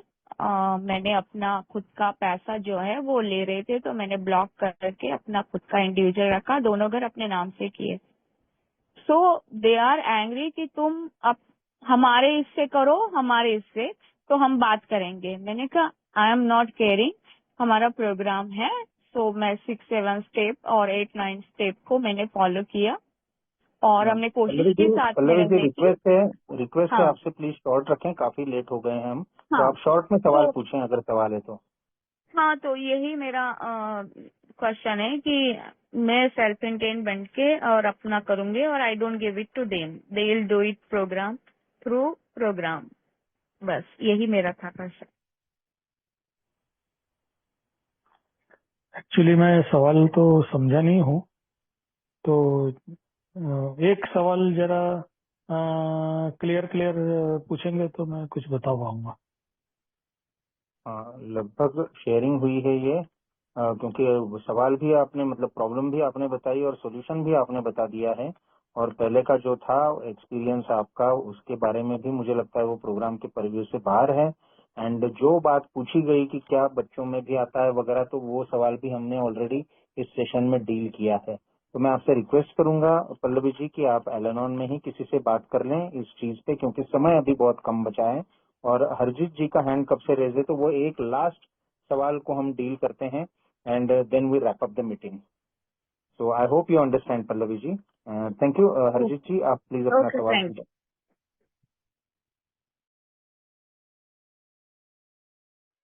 Harjeet जी आपका हैंड रेज है, प्लीज आप सवाल ले सकते हैं। हाँ जी, मैं हरजीत एलेनॉन की शुक्रगुजार मेंबर। जी मेरा एक क्वेश्चन है, जैसे हम ना भगवान को सरेंडर कर देते हैं क्या? जैसे मेरा बेटा अल्कोहलिज्म में आया, जैसे सरेंडर करते हैं, क्या उसके बाद में हमें बच्चे में कुछ ऊंचा नीचा दिखता है, कोई गलत रिएक्शन दिखता है, क्या हमें उससे कुछ कहना चाहिए या नहीं? मेरा ये सवाल है। किसके बारे में कुछ कहना चाहिए या नहीं कहना जैसे चाहिए? बेटे में ना लगता है ना कि इसने कुछ किया है, मुझे डाउट सा हो जाता है ना। मैं 2 महीने से बहुत सोबर थी, अभी ना थोड़े 1 वीक से ना मेरे मन में मैं उसमें कुछ चेंज देखा। इसमें ना मुझे बहुत टेंशन हुई, मैं ना उसको बोल दिया। इससे ना मुझे बहुत टेंशन हुई, क्या मुझे बोलना चाहिए था या नहीं? तो स्पेसिफिक यानी कि ठीक ठीक से बताएगी तो कुछ मैं रिस्पांस दे पाऊंगा इसका। क्या चेंज आ गया और क्या किया आपके बेटे ने? ऐसे लगता है ना जैसे ना कुछ कोई नशा, ड्रिंक जहाँ कुछ हो रहा है ना, वो लगता है मुझे हर रोज शाम सॉरी को। मैं पूछना चाहता हूँ कि मतलब आप ये कहना चाहती हैं कि आपका बेटा एडिक्शन में है और कुछ दिन सोबर था, लेकिन आपको डाउट आ रहा है अभी कि शायद वो सोबराइटी मेंटेन नहीं कर रहा है, ये पूछना चाहती हैं आप? जी जी जी जी ओके ओके। हाँ, तो इसके बारे में क्या करना चाहिए, ऐसा आपका सवाल है? जी। तो मेरा तो अप्रोच ऐसा रहता है कि मैं तो डायरेक्टली पूछ लेता हूँ कि भाई क्या है, तूने पिया है, क्या किया, मीन्स अभी पी रहा है, क्या है। देखो, हाँ बोलेगा या तो ना बोलेगा, तो फिर दोनों परिस्थिति से मुझे निपटना है।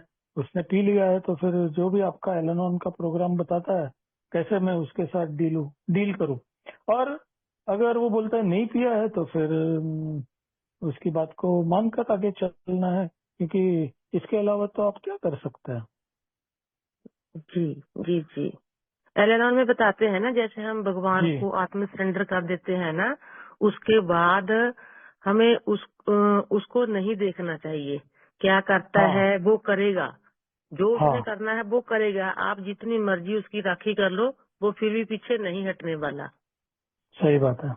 जी हाँ, तो इसमें भी डर है आपका कि अरे यार इसके साथ क्या हो गया, कहीं वापस जी पी तो नहीं रहा है। तो वो जी सरेंडर जी की जो बात है ना, भगवान को सरेंडर की बात है, वही मुझे भरोसा रखना है कि ये जो समस्या मेरी लाइफ में आई है, जी उसका हल जो है, उसका समाधान जो है, वो भगवान ही मुझे गाइड करेगा। मेरा काम जी है सिर्फ अगला सही कदम मैं करूं, नेक्स्ट राइट एक्शन जिसको बोलते हैं, है ना, जो मेरी जी समझ में आता है। Thank you. जी।